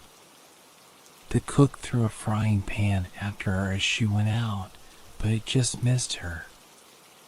Alice caught the baby with some difficulty, as it was a queer-shaped little creature and held out its arms and legs in all directions, just like a starfish, thought Alice. The poor little thing was snorting like a steam engine when she caught it, and kept doubling itself up and straightening itself out again, so that altogether, for the first minute or two, it was as much as she could do to hold it. As soon as she had made out the proper way of nursing it, which was to twist it up into a sort of knot, and then keep tight hold of its right ear and left foot, so as to prevent its undoing itself, she carried it out into the open air. "If I don't take this child away with me," thought Alice, "they're sure to kill it in a day or two. Wouldn't it be murder to leave it behind?" She said the last words out loud, and the little thing grunted in reply. It had left off sneezing by this time. "Don't grunt," said Alice. "That's not at all a proper way of expressing yourself." The baby grunted again, and Alice looked very anxiously into its face to see what was the matter with it. There could be no doubt that it had a very turn-up nose, much more like a snout than a real nose. Also, its eyes were getting extremely small for a baby. Altogether, Alice did not like the look of the thing at all. But perhaps it was only sobbing, she thought, and looked into its eyes again to see if there were any tears. No, there were no tears. "If you're going to turn into a pig, my dear," said Alice, seriously, "I'll have nothing more to do with you." "Mind now!" The poor little thing sobbed again, or grunted, it was impossible to say which, and then went on for some while in silence. Alice was just beginning to think to herself, "Now, what am I to do with this creature when I get it home?" when it grunted again, so violently that she looked down into its face in some alarm. This time there could be no mistake about it. It was neither more nor less than a pig, and she felt that it would be quite absurd for her to carry it further. So she set the little creature down, and felt quite relieved to see it trot away quietly into the wood. If it had grown up, she said to herself, it would have made a dreadfully ugly child, but it makes rather a handsome pig, I think. And she began thinking over other children she knew who might do very well as pigs, and was just saying to herself, if one only knew the right way to change them, when she was a little startled by seeing the Cheshire Cat sitting on a bough of a tree a few yards off. The cat only grinned when it saw Alice. It looked good-natured, she thought, still it had very long claws and a great many teeth, so she felt that it ought to be treated with respect. "Cheshire Puss," she began, rather timidly, as she did not at all know whether it would like the name. However, it only grinned a little wider. "Come, it's pleased so far," thought Alice, and she went on. "Would you tell me, please, which way I ought to go from here?" "That depends a good deal on where you want to get to," said the cat. "I don't much care where," said Alice. "Then it doesn't matter which way you go," said the cat. "So long as I get somewhere," Alice added as an explanation. "Oh, you're sure to do that," said the cat, "if you only walk long enough." Alice felt that this could not be denied, so she tried another question. "What sort of people live about here?" "In that direction," the cat said, waving its right paw round, "lives a hatter, and in that direction, waving the other paw, lives a March hare. Visit either you like, they're both mad." "But I don't want to go among mad people," Alice remarked. "Oh, You can't help that, said the cat. We're all mad here. I'm mad. You're mad. How do you know I'm mad? Said Alice. You must be, said the cat, or you wouldn't have come here. Alice didn't think that proved it at all. However, she went on, how do you know that you're mad? To begin with, said the cat, a dog's not mad. You grant that? I suppose so, said Alice. Well, then, the cat went on, you see, a dog growls when it's angry and wags its tail when it's pleased. Now I growl when I'm pleased and wag my tail when I'm angry. Therefore I'm mad. I call it purring, not growling, said Alice. Call it what you like, said the cat. Do you play croquet with the queen today? I should like it very much, said Alice, but I haven't been invited yet. You'll see me there, said the cat, and vanished. Alice was not much surprised at this. She was getting so used to queer things happening. While she was looking at the place where it had been, it suddenly appeared again. By the by, what became of the baby? Said the cat. I'd nearly forgotten to ask. It turned into a pig, Alice quietly said, just as if it had come back in a natural way. I thought it would, said the cat, and vanished again. Alice waited a little, half expecting to see it again, but it did not appear, and after a minute or two she walked on in the direction in which the March Hare was said to live. I've seen hatters before, she said to herself. The March Hare will be much the most interesting, and perhaps as this is May it won't be raving mad, at least not so mad as it was in March. As she said this, she looked up, and there was the cat again, sitting on a branch of a tree. Did you say pig or fig? Said the cat. I said pig, replied Alice, and I wish you wouldn't keep appearing and vanishing so suddenly. You make one quite giddy. All right, said the cat, and this time it vanished quite slowly, beginning with the end of the tail and ending with the grin, which remained some time after the rest of it had gone. Well, I've often seen a cat without a grin, thought Alice, but a grin without a cat. It's the most curious thing I ever saw in my life. She had not gone much farther before she came in sight of the house of the March Hare. She thought it must be the right house, because the chimneys were shaped like ears and the roof was thatched with fur. It was so large a house that she did not like to go nearer till she had nibbled some more of the left-hand bit of mushroom and raised herself to about 2 feet high. Even then she walked up towards it rather timidly, saying to herself, suppose it should be raving mad after all. I almost wish I'd gone to see the Hatter instead. Chapter 7. A Mad Tea Party.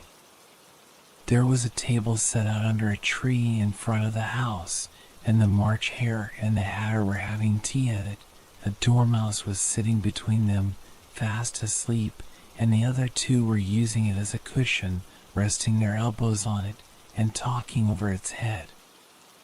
Very uncomfortable for the dormouse, thought Alice, only, as it's asleep, I suppose it doesn't mind.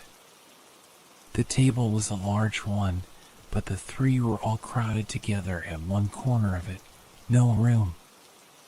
No room, they cried out when they saw Alice coming. There's plenty of room, said Alice indignantly, and she sat down in a large armchair at one end of the table. Have some wine, the March Hare said in an encouraging tone. Alice looked all round the table, but there was nothing on it but tea. I don't see any wine, she remarked. There isn't any, said the March Hare. Then it wasn't very civil of you to offer it, said Alice angrily. It wasn't very civil of you to sit down without being invited, said the March Hare. I didn't know it was your table, said Alice. It's late for a great many more than 3. Your hair wants cutting, said the Hatter. He had been looking at Alice for some time with great curiosity, and this was his first speech. You should learn not to make personal remarks, Alice said with some severity. It's very rude. The Hatter opened his eyes very wide on hearing this, but all he said was, Why is a raven like a writing desk? Come, we shall have some fun now, thought Alice. I'm glad they've begun asking riddles. I believe I can guess that, she added aloud. Do you mean that you think you can find out the answer to it? Said the March Hare. Exactly so, said Alice. Then you should say what you mean, the March Hare went on. I do, Alice hastily replied. At least I mean what I say. That's the same thing, you know. Not the same thing a bit, said the Hatter.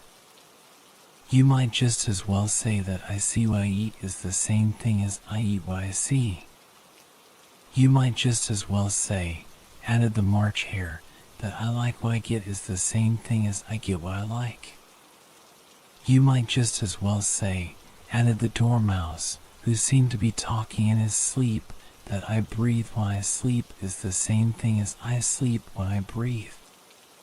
It is the same thing with you, said the Hatter, and here the conversation dropped, and the party sat silent for a minute, while Alice thought over all she could remember about ravens and writing desks, which wasn't much.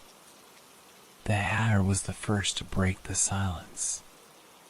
What day of the month is it? He said, turning to Alice. He had taken his watch out of his pocket and was looking at it uneasily, shaking it every now and then and holding it to his ear. Alice considered a little and then said the 4th. 2 days wrong, sighed the Hatter. I told you butter wouldn't suit the works, he added, looking angrily at the March Hare. It was the best butter, the March Hare meekly replied. Yes, but some crumbs must have got in as well, the Hatter grumbled. You shouldn't have put it in with the bread knife. The March Hare took the watch and looked at it gloomily. Then he dipped it into his cup of tea and looked at it again, but he could think of nothing better to say than his first remark. It was the best butter, you know. Alice had been looking over his shoulder with some curiosity. What a funny watch, she remarked. It tells the day of the month and doesn't tell what o'clock it is. Why should it? Muttered the Hatter. Does your watch tell you what year it is? Of course not, Alice replied very readily, but that's because it stays the same year for such a long time together. Which is just the case with mine, said the Hatter. Alice felt dreadfully puzzled. The Hatter's remark seemed to have no sort of meaning in it, and yet it was certainly English. I don't quite understand you, she said, as politely as she could. The Dormouse is asleep again, said the Hatter, and he poured a little hot tea upon its nose.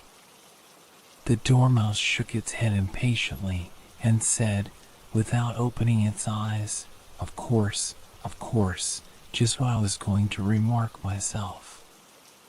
Have you guessed the riddle yet? The Hatter said, turning to Alice again. No, I give it up, Alice replied. What's the answer? I haven't the slightest idea, said the Hatter. Nor I, said the March Hare. Alice sighed wearily. I think you might do something better with the time, she said, than waste it in asking riddles that have no answers. If you need time as well as I do, said the Hatter, you wouldn't talk about wasting it. It's him. I don't know what you mean, said Alice. Of course you don't, the Hatter said, tossing his head contemptuously. I dare say you never even spoke to time. Perhaps not, Alice cautiously replied, but I know I have to beat time while I learn music. Oh, that accounts for it, said the Hatter. He won't stand beating.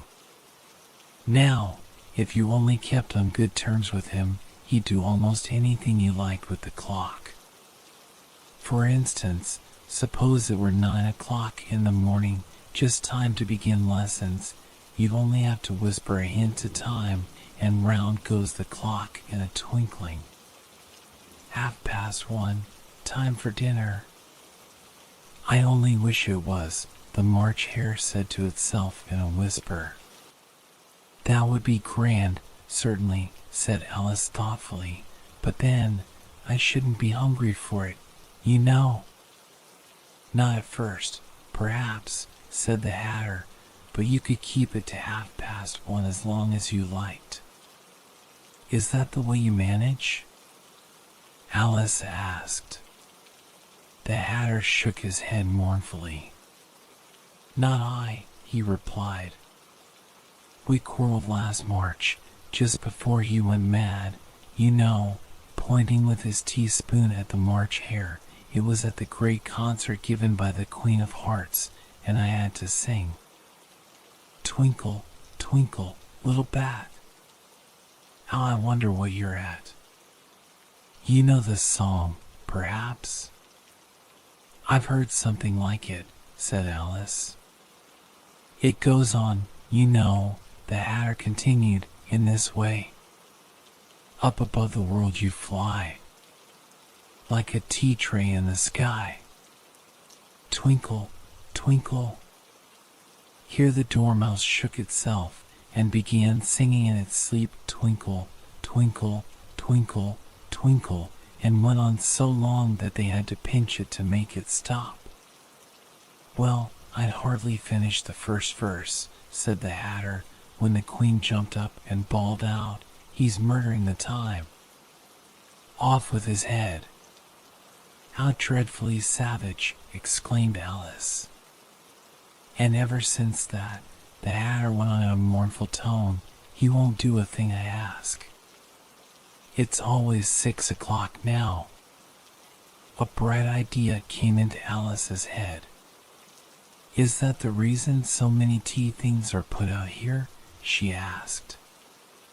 Yes, that's it, said the Hatter with a sigh. It's always tea time, and we've no time to wash the things between whiles. Then you keep moving round, I suppose, said Alice. Exactly so, said the Hatter, as the things get used up. But what happens when you come to the beginning again?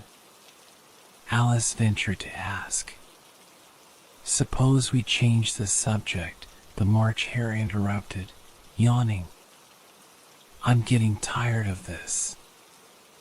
I vote the young lady tells us a story. I'm afraid I don't know one, said Alice, rather alarmed at the proposal. Then the Dormouse shall, they both cried. Wake up, Dormouse. And they pinched it on both sides at once. The Dormouse slowly opened his eyes. I wasn't asleep, he said in a hoarse, feeble voice. I heard every word you fellows were saying. Tell us a story, said the March Hare. Yes, please do, pleaded Alice. And be quick about it, added the Hatter, or you'll be asleep again before it's done. Once upon a time there were 3 little sisters. The Dormouse began in a great hurry, and their names were Elsie, Lacey, and Tilly, and they lived at the bottom of a well. What did they live on? Said Alice, who always took a great interest in questions of eating and drinking. They lived on treacle, said the Dormouse, after thinking a minute or two. They couldn't have done that, you know, Alice gently remarked. They have been ill.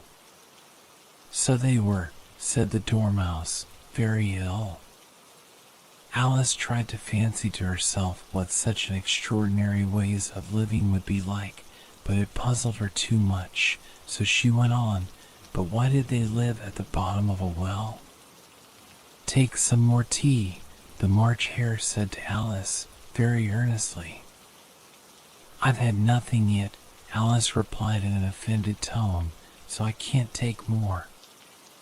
You mean you can't take less, said the Hatter. It's very easy to take more than nothing. Nobody asked your opinion, said Alice. Who's making personal remarks now? The Hatter asked triumphantly. Alice did not quite know what to say to this, so she helped herself to some tea and bread and butter, and then turned to the Dormouse and repeated her question. Why did they live at the bottom of a well? The Dormouse again took a minute or two to think about it, and then said it was a treacle well. There's no such thing. Alice was beginning very angrily, but the Hatter and the March Hare went sh. And the Dormouse sulkily remarked, if you can't be civil, you'd better finish the story for yourself. No, please go on. Alice said very humbly, I won't interrupt again. I dare say there may be one. One, indeed, said the Dormouse indignantly. However, he consented to go on. And so these three little sisters, they were learning to draw, you know. What did they draw? Said Alice, quite forgetting her promise. Treacle, said the Dormouse, without considering it all this time. I want a clean cup, interrupted the Hatter. Let's all move one place on. He moved on as he spoke, and the Dormouse followed him. The March Hare moved into the Dormouse's place, and Alice rather unwillingly took the place of the March Hare. The Hatter was the only one who got any advantage from the change, and Alice was a good deal worse off than before, as the March Hare had just upset the milk jug into his plate. Alice did not wish to offend the Dormouse again, so she began very cautiously, but I don't understand. Where did they draw the treacle from? You can draw water out of a water well, said the Hatter, so I should think you could draw a treacle out of a treacle well, eh, stupid? But they were in the well, Alice said to the Dormouse, not choosing to notice this last remark. Of course they were, said the Dormouse. Well, and? This answer so confused poor Alice that she let the Dormouse go on for some time without interrupting it. They were learning to draw, the Dormouse went on, yawning and rubbing its eyes, for it was getting very sleepy, and they drew all manner of things, everything that begins with an M. Why with an M? Said Alice. Why not? Said the March Hare. Alice was silent. The Dormouse had closed its eyes by this time and was going off into a doze, but, on being pinched by the Hatter, it woke up again with a little shriek and went on, that begins with an M, such as mouse traps, and the moon, and memory, and muchness. You know you say things are much of a muchness. Did you ever see such a thing as a drawing of a muchness? Really, now you ask me, said Alice, very much confused. I don't think. Then you shouldn't talk, said the Hatter. This piece of rudeness was more than Alice could bear. She got up in great disgust and walked off. The Dormouse fell asleep instantly, and neither of the others took the least notice of her going, though she looked back once or twice, half hoping that they would call after her. The last time she saw them, they were trying to put the Dormouse into the teapot. At any rate, I'll never go there again, said Alice as she picked her way through the wood. It's the stupidest tea party I ever was at in all my life. Just as she said this, she noticed that one of the trees had a door leading right into it. That's very curious, she thought. But everything's curious today. I think I may as well go in at once. And in she went. Once more she found herself in the long hall and close to the little glass table. Now, I'll manage better this time, she said to herself, and began by taking the little golden key and unlocking the door that led into the garden. Then she went to work nibbling at the mushroom. She had kept a piece of it in her pocket till she was about a foot high. Then she walked down the little passage, and then she found herself at last in the beautiful garden among the bright flower beds and the cool fountains. Twinkle, twinkle, little bat, how I wonder what you're at. You know this song, perhaps? I've heard something like it, said Alice. It goes on, you know, the Hatter continued, in this way. Up above the world you fly, like a tea tray in the sky. Twinkle, twinkle. Here the dormouse shook itself and began singing in its sleep, twinkle, twinkle, twinkle, twinkle, and went on so long that they had to pinch it to make it stop. Well, I'd hardly finished the first verse, said the Hatter, when the Queen jumped up and bawled out, he's murdering the time. Off with his head. How dreadfully savage, exclaimed Alice. And ever since that, the Hatter went on in a mournful tone, he won't do a thing I ask. It's always 6 o'clock now. A bright idea came into Alice's head. Is that the reason so many tea things are put out here? She asked. Yes, that's it, said the Hatter with a sigh. It's always tea time, and we've no time to wash the things between whiles. Then you keep moving round, I suppose, said Alice. Exactly so, said the Hatter, as the things get used up. But what happens when you come to the beginning again? Alice ventured to ask. Suppose we change the subject, the March Hare interrupted, yawning. I'm getting tired of this. I vote the young lady tells us a story. I'm afraid I don't know one, said Alice, rather alarmed at the proposal. Then the Dormouse shall, they both cried. Wake up, Dormouse. And they pinched it on both sides at once. The Dormouse slowly opened his eyes. I wasn't asleep, he said in a hoarse, feeble voice. I heard every word you fellows were saying.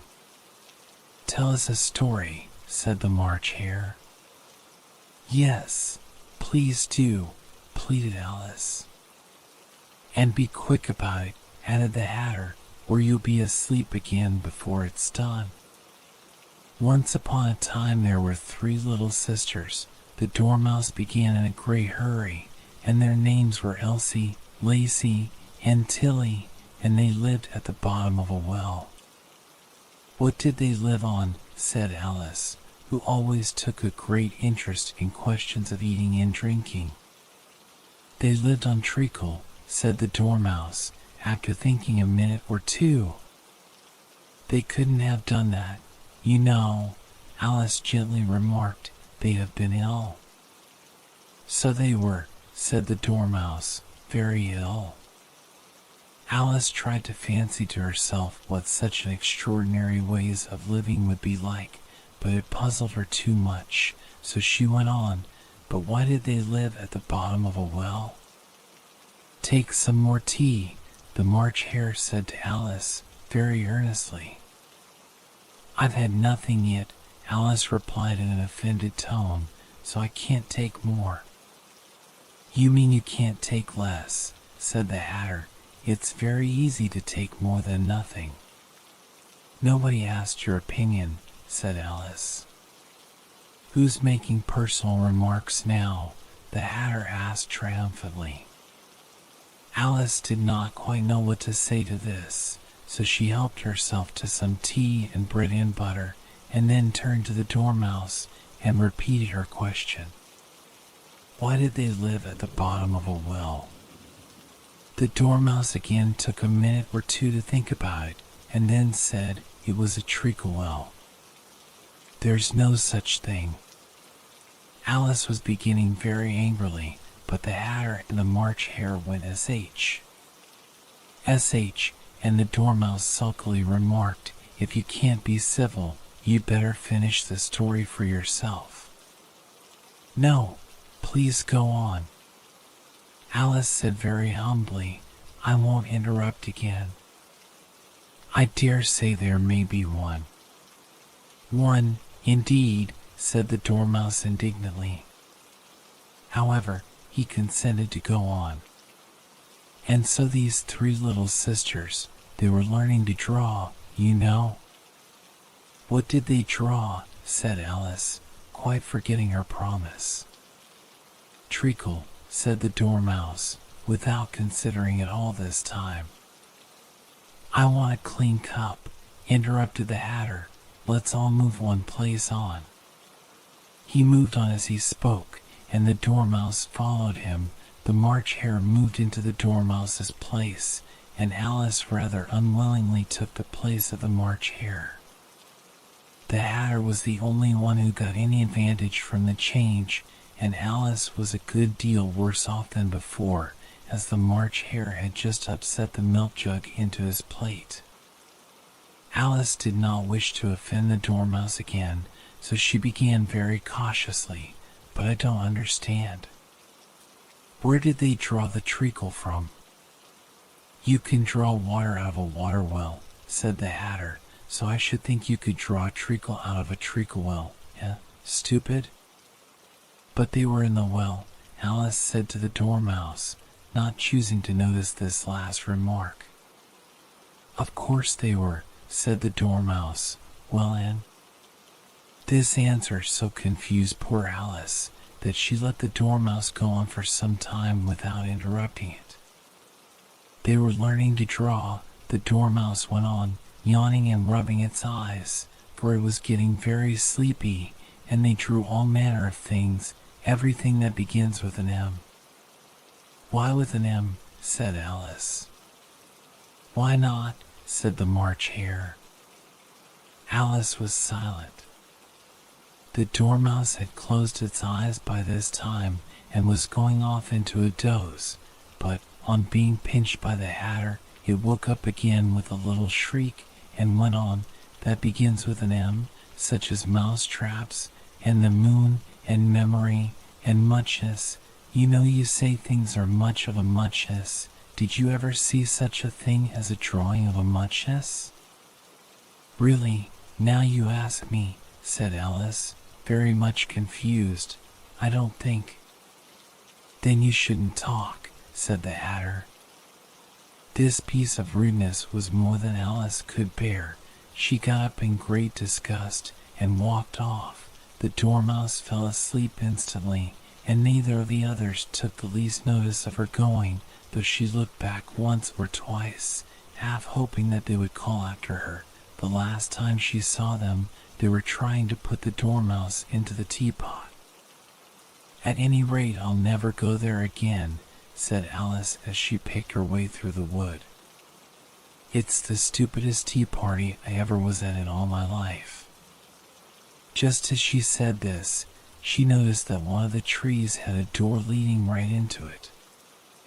That's very curious, she thought. But everything's curious today. I think I may as well go in at once. And in she went. Once more she found herself in the long hall and close to the little glass table. Now, I'll manage better this time, she said to herself, and began by taking the little golden key and unlocking the door that led into the garden. Then she went to work nibbling at the mushroom. She had kept a piece of it in her pocket till she was about a foot high. Then she walked down the little passage, and then she found herself at last in the beautiful garden among the bright flower beds and the cool fountains. Chapter 8. The Queen's Croquet Ground. A large rose tree stood near the entrance of the garden. The roses growing on it were white, but there were 3 gardeners at it, busily painting them red. Alice thought this a very curious thing, and she went nearer to watch them, and just as she came up to them she heard one of them say, "Look out now, 5. Don't go splashing paint over me like that." "I couldn't help it," said 5, in a sulky tone. 7 jogged my elbow. On which 7 looked up and said, "That's right, 5. Always lay the blame on others." "You'd better not talk," said 5. "I heard the Queen say only yesterday you deserve to be beheaded." "What for?" said the one who had spoken first. "That's none of your business." 2, said 7. "Yes, it is his business," said 5, "and I'll tell him it was for bringing the cooked tulip roots instead of onions." 7 flung down his brush and had just begun, well, of all the unjust things, when his eye chanced to fall upon Alice as she stood watching them, and he checked himself suddenly. The others looked round also, and all of them bowed low. "Would you tell me," said Alice, a little timidly, "why you were painting those roses?" 5 and 7 said nothing, but looked at 2. 2 began in a low voice, "Why, the fact is, you see, miss, this here ought to have been a red rose tree, and we put a white one in by mistake, and if the Queen was to find it out, we should all have our heads cut off, you know. So you see, miss, we're doing our best, afore she comes, to—" At this moment 5, who had been anxiously looking across the garden, called out, "The Queen!" The Queen and the 3 gardeners instantly threw themselves flat upon their faces. There was a sound of many footsteps, and Alice looked round, eager to see the Queen. First came 10 soldiers carrying clubs. These were all shaped like the 3 gardeners, oblong and flat, with their hands and feet at the corners. Next the 10 courtiers. These were ornamented all over with diamonds, and walked 2 and 2, as the soldiers did. After these came the royal children. There were 10 of them, and the little dears came jumping merrily along hand in hand, in couples. They were all ornamented with hearts. Next came the guests, mostly kings and queens, and among them Alice recognized the White Rabbit. It was talking in a hurried, nervous manner, smiling at everything that was said, and went by without noticing her. Then followed the Knave of Hearts, carrying the king's crown on a crimson velvet cushion, and, last of all this grand procession, came the King and Queen of Hearts. Alice was rather doubtful whether she ought not to lie down on her face like the 3 gardeners, but she could not remember ever having heard of such a rule at processions, and besides, what would be the use of a procession, thought she, if people had all to lie down upon their faces so that they couldn't see it? So she stood still where she was, and waited. When the procession came opposite to Alice, they all stopped and looked at her, and the Queen said severely, "Who is this?" She said it to the Knave of Hearts, who only bowed and smiled in reply. "Idiot," said the Queen, tossing her head impatiently, and, turning to Alice, she went on, "What's your name, child?" "My name is Alice, so please your Majesty," said Alice very politely, but she added to herself, "Why, they're only a pack of cards, after all. I needn't be afraid of them."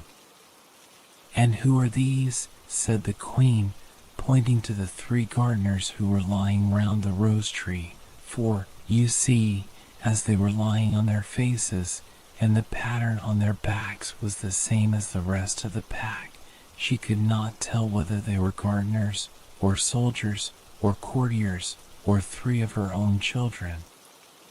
How should I know? Said Alice, surprised at her own courage. It's no business of mine. The queen turned crimson with fury, and, after glaring at her for a moment like a wild beast, screamed off with her head. Off! Nonsense, said Alice, very loudly and decidedly, and the queen was silent.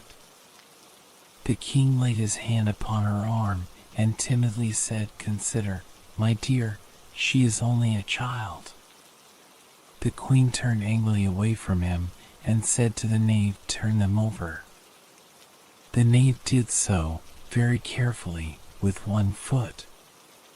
Get up, said the queen, in a shrill, loud voice, and the 3 gardeners instantly jumped up, and began bowing to the king, the queen, the royal children, and everybody else. Leave off that, screamed the queen. You make me giddy. And then, turning to the rose tree, she went on, What have you been doing here? May it please your majesty, said 2, in a very humble tone, going down on 1 knee as he spoke, we were trying. I see, said the queen, who had meanwhile been examining the roses. Off with their heads, and the procession moved on, 3 of the soldiers remaining behind to execute the unfortunate gardeners, who ran to Alice for protection. You shan't be beheaded, said Alice, and she put them into a large flower pot that stood near. The 3 soldiers wandered about for a minute or 2, looking for them, and then quietly marched off after the others. Are their heads off? Shouted the queen. Their heads are gone, if it please your majesty, the soldiers shouted in reply. That's right, shouted the queen. Can you play croquet? The soldiers were silent and looked at Alice, as the question was evidently meant for her. Yes, shouted Alice. Come on, then, roared the queen, and Alice joined the procession, wondering very much what would happen next. It's a very fine day, said a timid voice at her side. She was walking by the white rabbit, who was peeping anxiously into her face. Very, said Alice. Where's the Duchess? Hush. Hush, said the rabbit in a low, hurried tone. He looked anxiously over his shoulder as he spoke, and then raised himself upon tiptoe, put his mouth close to her ear, and whispered, She's under sentence of execution. What for? Said Alice. Did you say what a pity? The rabbit asked. No, I didn't, said Alice. I don't think it's at all a pity. I said what for. She boxed the queen's ears, the rabbit began. Alice gave a little scream of laughter. Oh, hush, the rabbit whispered in a frightened tone. The queen will hear you. You see, she came rather late, and the queen said, Get to your places, shouted the queen in a voice of thunder, and people began running about in all directions, tumbling up against each other. However, they got settled down in a minute or 2, and the game began. Alice thought she had never seen such a curious croquet ground in her life. It was all ridges and furrows. The balls were live hedgehogs, the mallets live flamingos, and the soldiers had to double themselves up and to stand on their hands and feet to make the arches. How are you getting on? Said the cat, as soon as there was mouth enough for it to speak with. Alice waited till the eyes appeared, and then nodded. It's no use speaking to it, she thought, till its ears have come, or at least one of them. In another minute the whole head appeared, and then Alice put down her flamingo and began an account of the game, feeling very glad she had someone to listen to her. The cat seemed to think that there was enough of it now in sight, and no more of it appeared. I don't think they play it all fairly, Alice began, in rather a complaining tone, and they all quarrel so dreadfully one can't hear oneself speak, and they don't seem to have any rules in particular. At least, if there are, nobody attends to them, and you've no idea how confusing it is, all the things being alive. For instance, there's the arch I've got to go through next, walking about at the other end of the ground, and I should have croqueted the Queen's hedgehog just now, only it ran away when it saw mine coming. How do you like the Queen? Said the cat in a low voice. Not at all, said Alice. She's so extremely. Just then she noticed that the Queen was close behind her, listening, so she went on, likely to win, that it's hardly worthwhile finishing the game. The Queen smiled and passed on. Who are you talking to? Said the King, going up to Alice and looking at the cat's head with great curiosity. It's a friend of mine, a Cheshire cat, said Alice. Allow me to introduce it. I don't like the look of it at all, said the King. However, it may kiss my hand if it likes. I'd rather not, the cat remarked. Don't be impertinent, said the King, and don't look at me like that. He got behind Alice as he spoke. A cat may look at a king, said Alice. I've read that in some book, but I don't remember where. Well, it must be removed, said the King very decidedly, and he called the Queen, who was passing at the moment, my dear. I wish you would have this cat removed. The Queen had only one way of settling all difficulties, great or small. Off with his head, she said, without even looking round. I'll fetch the executioner myself, said the King eagerly, and he hurried off. Alice thought she might as well go back and see how the game was going on, as she heard the Queen's voice in the distance, screaming with passion. She had already heard her sentence 3 of the players to be executed for having missed their turns, and she did not like the look of things at all, as the game was in such confusion that she never knew whether it was her turn or not. So she went in search of her hedgehog. The hedgehog was engaged in a fight with another hedgehog, which seemed to Alice an excellent opportunity for croqueting one of them with the other. The only difficulty was that her flamingo was gone across to the other side of the garden, where Alice could see it trying in a helpless sort of way to fly up into a tree. By the time she had caught the flamingo and brought it back, the fight was over, and both the hedgehogs were out of sight. But it doesn't matter much, thought Alice, as all the arches are gone from this side of the ground. So she tucked it away under her arm, that it might not escape again, and went back for a little more conversation with her friend. When she got back to the Cheshire Cat, she was surprised to find quite a large crowd collected round it.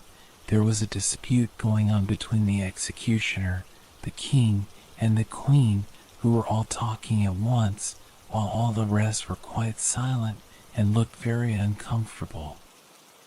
The moment Alice appeared, she was appealed to by all three to settle the question, and they repeated their arguments to her, though, as they all spoke at once, she found it very hard indeed to make out exactly what they said. The executioner's argument was that you couldn't cut off a head unless there was a body to cut it off from, that he had never had to do such a thing before, and he wasn't going to begin at his time of life.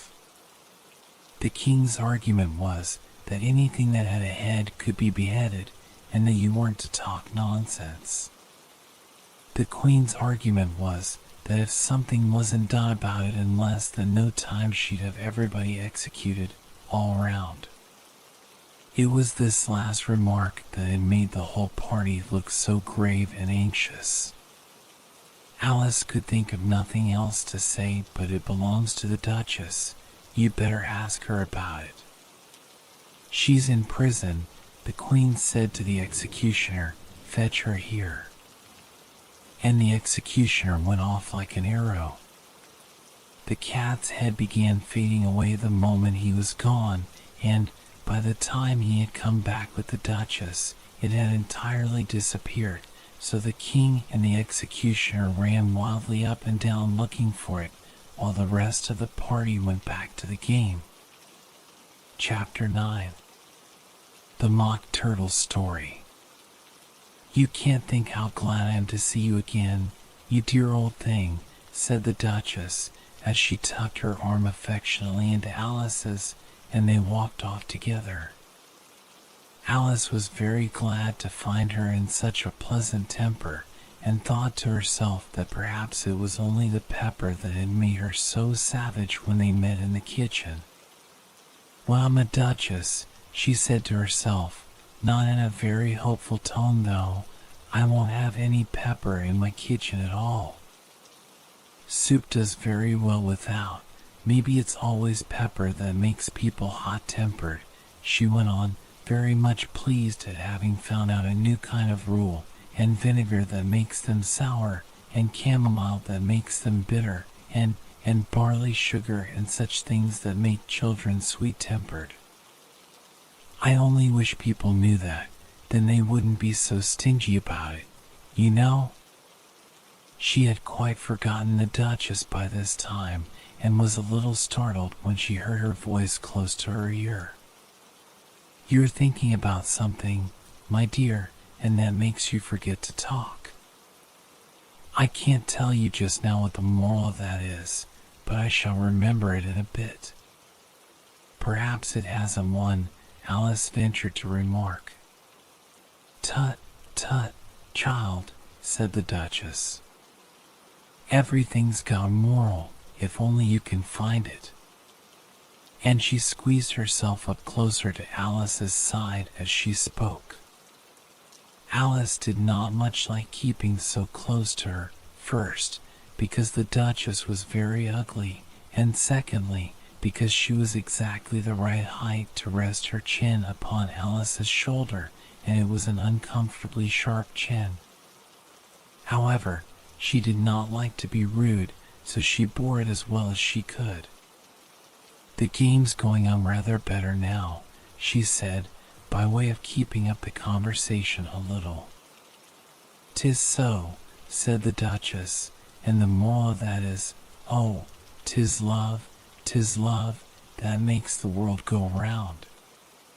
"Somebody said," Alice whispered, "that it's done by everybody minding their own business." "Ah, well, it means much the same thing," said the Duchess, digging her sharp little chin into Alice's shoulder as she added, "and the moral of that is, take care of the sense, and the sounds will take care of themselves." How fond she is of finding morals in things, Alice thought to herself. "I dare say you're wondering why I don't put my arm round your waist," the Duchess said after a pause. "The reason is that I'm doubtful about the temper of your flamingo. Shall I try the experiment?"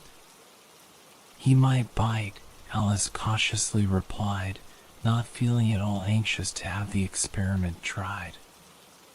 "Very true," said the Duchess. "Flamingos and mustard both bite. And the moral of that is, birds of a feather flock together."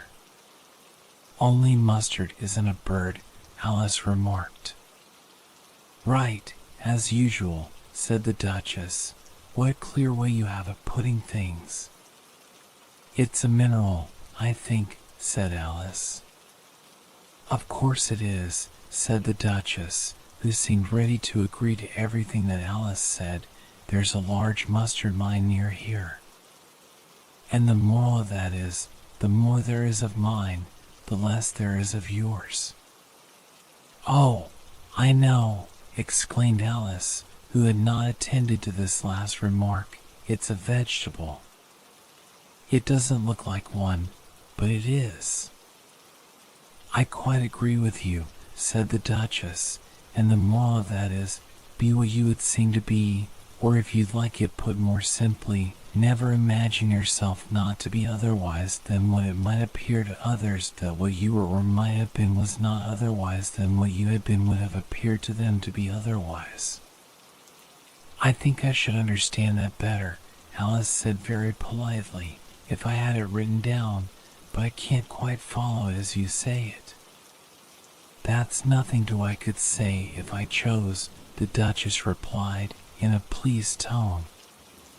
"Pray don't trouble yourself to say it any longer than that," said Alice. "Oh, don't talk about trouble," said the Duchess. "I make you a present of everything I've said as yet."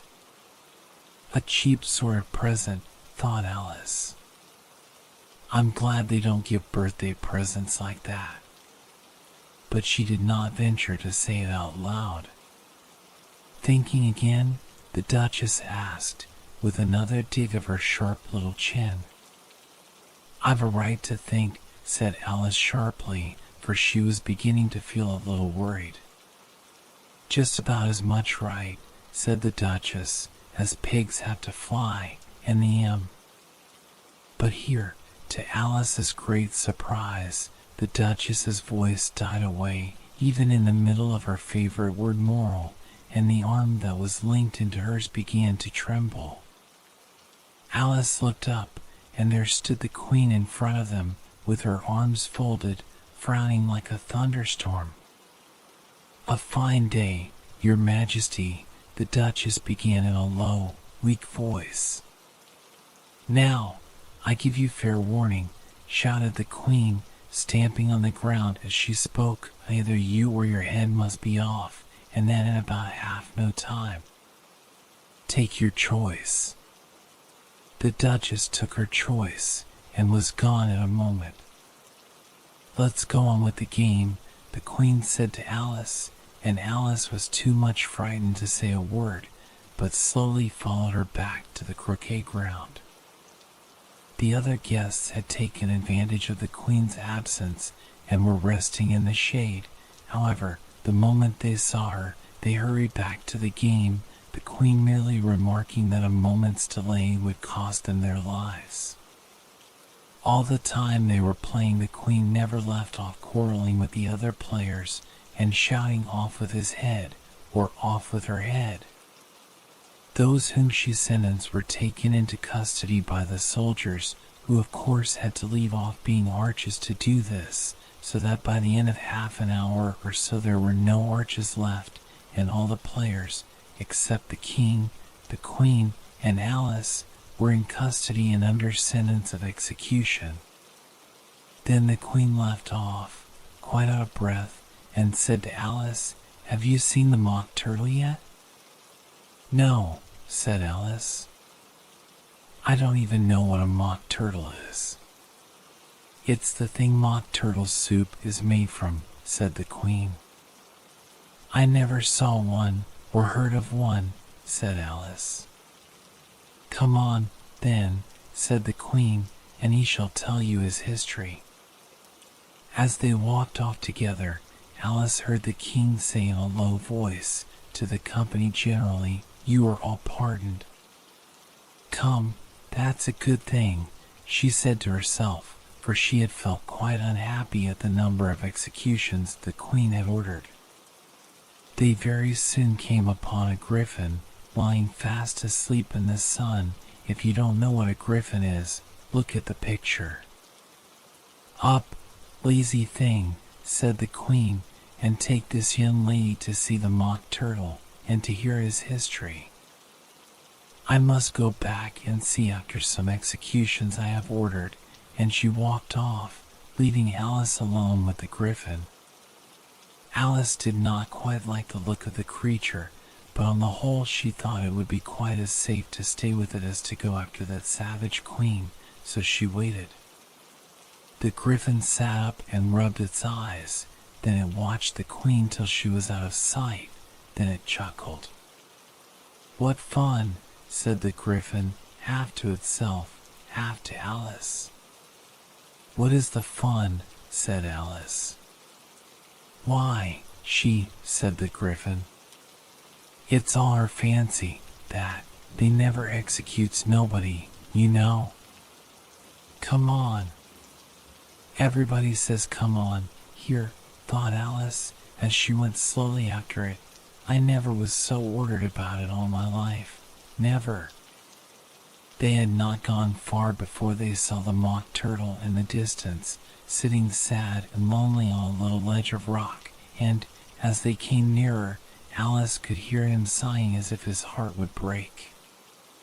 She pitied him deeply. "What is his sorrow?" she asked the griffin, and the griffin answered, very nearly in the same words as before, "It's all his fancy, that he hasn't got no sorrow, you know. Come on." So they went up to the Mock Turtle, who looked at them with large eyes full of tears, but said nothing. "This here young lady," said the griffin, "she wants for to know your history, she do." "I'll tell it her," said the Mock Turtle in a deep, hollow tone. "Sit down, both of you, and don't speak a word till I've finished." So they sat down, and nobody spoke for some minutes. Alice thought to herself, "I don't see how he can ever finish if he doesn't begin." But she waited patiently. "Once," said the Mock Turtle at last, with a deep sigh, "I was a real turtle." These words were followed by a very long silence, broken only by an occasional exclamation of HJCKRRH from the griffin and the constant heavy sobbing of the Mock Turtle. Alice was very nearly getting up and saying, "Thank you, sir, for your interesting story," but she could not help thinking there must be more to come, so she sat still and said nothing. "When we were little," the Mock Turtle went on at last, more calmly, though still sobbing a little now and then, "we went to school in the sea. The master was an old turtle. We used to call him Tortoise." "Why did you call him Tortoise, if he wasn't one?" Alice asked. "We called him Tortoise because he taught us," said the Mock Turtle angrily. "Really, you are very dull. You ought to be ashamed of yourself for asking such a simple question," added the griffin, and then they both sat silent and looked at poor Alice, who felt ready to sink into the earth. At last the griffin said to the Mock Turtle, "Drive on, old fellow. Don't be all day about it," and he went on in these words. "Yes, we went to school in the sea, though you mayn't believe it." "I never said I didn't," interrupted Alice. "You did," said the Mock Turtle. "Hold your tongue," added the griffin, before Alice could speak again. The Mock Turtle went on. "We had the best of educations. In fact, we went to school every day." "I've been to a day school, too," said Alice. "You needn't be so proud as all that." "With extras?" asked the Mock Turtle a little anxiously. "Yes," said Alice. "We learned French and music." "And washing?" said the Mock Turtle. "Certainly not," said Alice indignantly. "Oh, then yours wasn't a really good school," said the Mock Turtle in a tone of great relief. Now at ours they had at the end of the bill, French, music, and washing extra. "You couldn't have wanted it much," said Alice, "living at the bottom of the sea." "I couldn't afford to learn it," said the Mock Turtle with a sigh. "I only took the regular course." "What was that?" inquired Alice.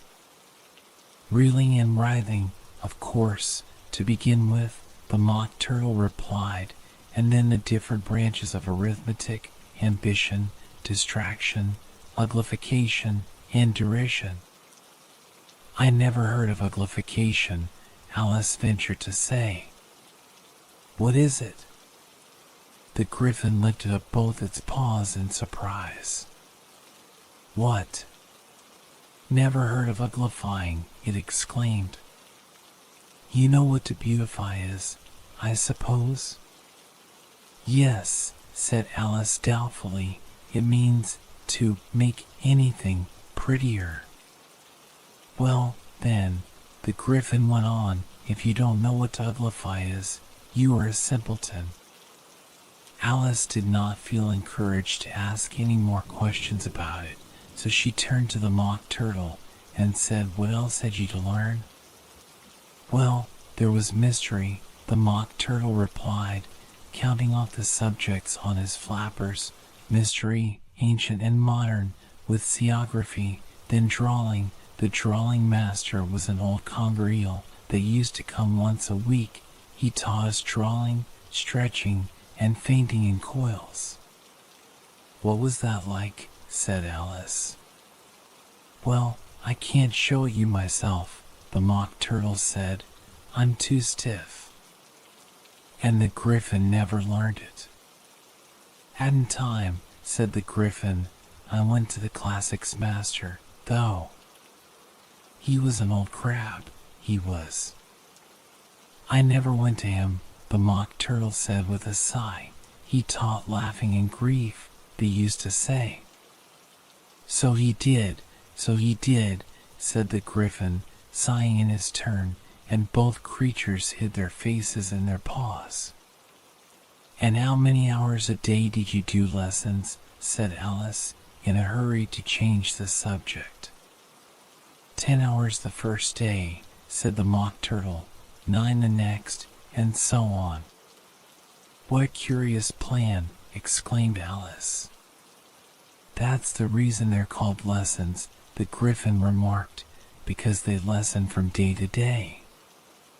This was quite a new idea to Alice, and she thought it over a little before she made her next remark. Then the 11th day must have been a holiday? Chapter 10. The Lobster Quadrille. The Mock Turtle sighed deeply and drew the back of one flapper across his eyes. He looked at Alice and tried to speak, but for a minute or two sobs choked his voice. Same as if he had a bone in his throat, said the Griffin, and it set to work shaking him and punching him in the back. At last the Mock Turtle recovered his voice, and, with tears running down his cheeks, he went on again. You may not have lived much under the sea. I haven't, said Alice, and perhaps you were never even introduced to a lobster.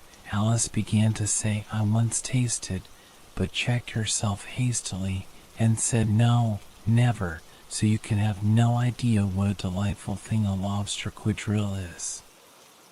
No, indeed, said Alice. What sort of a dance is it? Why, said the Griffin, you first form into a line along the seashore. 2 lines, cried the Mock Turtle. Seals, turtles, salmon, and so on, then, when you've cleared all the jellyfish out of the way. That generally takes some time, interrupted the Griffin. You advance twice. Each with a lobster as a partner, cried the Griffin. Of course, the Mock Turtle said, advance twice, set to partners. Change lobsters, and retire in same order, continued the Griffin. Then, you know, the Mock Turtle went on, you throw the lobsters, shouted the Griffin, with a bound into the air. As far out to sea as you can. Swim after them, screamed the Griffin. Turn a somersault in the sea, cried the Mock Turtle, capering wildly about. Change lobsters again, yelled the griffin at the top of its voice. Back to land again, and that's all the first figure, said the mock turtle, suddenly dropping his voice, and the two creatures, who had been jumping about like mad things all this time, sat down again very sadly and quietly, and looked at Alice. It must be a very pretty dance, said Alice timidly. Would you like to see a little of it? Said the mock turtle. Very much indeed, said Alice. Come, let's try the first figure, said the mock turtle to the griffin. We can do without lobsters, you know. Which shall sing? Oh, you sing, said the griffin. I've forgotten the words. So they began solemnly dancing round and round Alice, every now and then treading on her toes when they passed too close, and waving their forepaws to mark the time, while the mock turtle sang this, very slowly and sadly. Will you walk a little faster? Said a whiting to a snail. There's a porpoise close behind us, and he's treading on my tail. See how eagerly the lobsters and the turtles all advance. They are waiting on the shingle. Will you come and join the dance? Will you, won't you, will you, won't you, will you join the dance? Will you, won't you, will you, won't you join the dance? You can really have no notion how delightful it will be when they take us up and throw us, with the lobsters, out to sea. But the snail replied, too far, and gave a look askance. Said he thanked the whiting kindly, but he would not join the dance. Would not, could not, would not, could not, would not join the dance. Would not, could not, would not, could not join the dance. What matters it how far we go? His scaly friend replied. There is another shore, you know, upon the other side. The further off from England the nearer is to France. Then turn not pale, beloved snail, but come and join the dance. Will you, won't you, will you, won't you, will you join the dance? Will you, won't you, will you, won't you join the dance? Thank you, it's a very interesting dance to watch, said Alice, feeling very glad that it was over at last, and I do so like that curious song about the whiting. Oh, as to the whiting, said the mock turtle, you've seen them, of course? Yes, said Alice, I've often seen them at din. She checked herself hastily. I don't know where din may be, said the mock turtle, but if you've seen them so often, of course you know what they're like. I believe so, Alice replied thoughtfully. They have their tails in their mouths, and they're all over crumbs. You're wrong about the crumbs, said the mock turtle. Crumbs would all wash off in the sea. But they have their tails in their mouths, and the reason is, here the mock turtle yawned and shut his eyes. Tell her about the reason and all that, he said to the griffin. The reason is, said the griffin, that they would go with the lobsters to the dance. So they got thrown out to sea. So they had to fall a long way. So they got their tails fast in their mouths. So they couldn't get them out again. That's all. Thank you, said Alice. It's very interesting. I never knew so much about a whiting before. I can tell you more than that, if you like, said the griffin. Do you know why it's called a whiting? I never thought about it, said Alice. Why? It does the boots and shoes, the griffin replied very solemnly. Alice was thoroughly puzzled. Does the boots and shoes, she repeated in a wondering tone. Why, what are your shoes done with? Said the Griffin. I mean, what makes them so shiny? Alice looked down at them and considered a little before she gave her answer.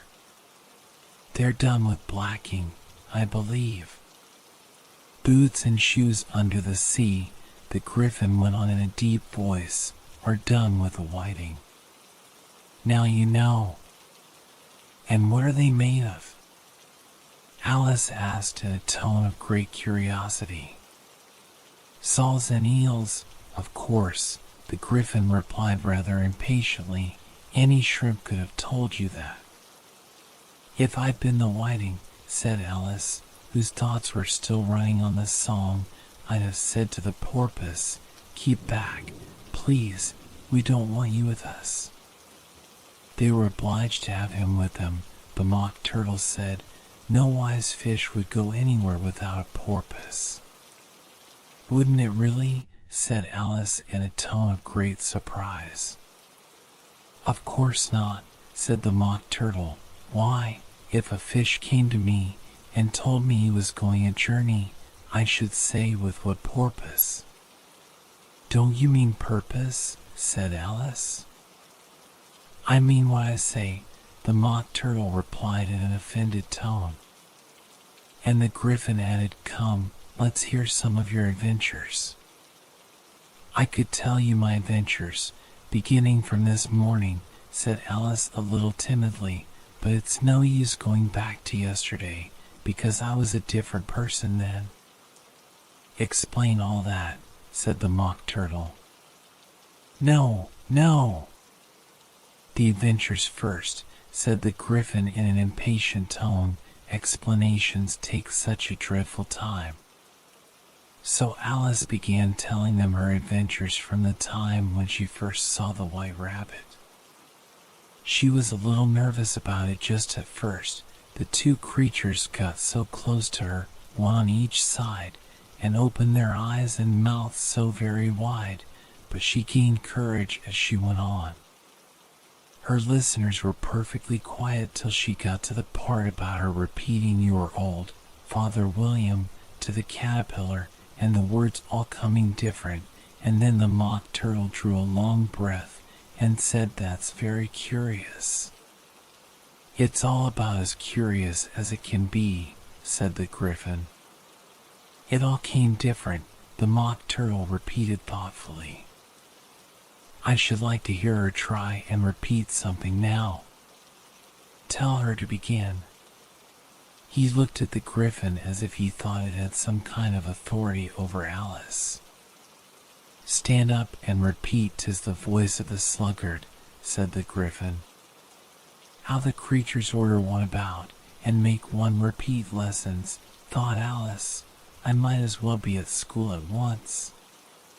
However, she got up and began to repeat it, but her head was so full of the lobster quadrille that she hardly knew what she was saying, and the words came very queer indeed. 'Tis the voice of the lobster, I heard him declare. You have baked me too brown, I must sugar my hair. As a duck with its eyelids, so he with his nose trims his belt and his buttons and turns out his toes. Later editions continued as follows. When the sands are all dry, he is gay as a lark, and will talk in contemptuous tones of the shark. But when the tide rises and sharks are around, his voice has a timid and tremulous sound. That's different from what I used to say when I was a child, said the Griffin. Well, I never heard it before, said the Mock Turtle, but it sounds uncommon nonsense. Alice said nothing. She had sat down with her face in her hands, wondering if anything would ever happen in a natural way again. I should like to have it explained, said the Mock Turtle. She can't explain it, said the Griffin hastily. Go on with the next verse. But about his toes, the Mock Turtle persisted. How could he turn them out with his nose? You know, it's the first position in dancing, Alice said, but was dreadfully puzzled by the whole thing and longed to change the subject. Go on with the next verse, the Griffin repeated impatiently. It begins, I pass by his garden. Alice did not dare to disobey, though she felt sure it would all come wrong, and she went on in a trembling voice.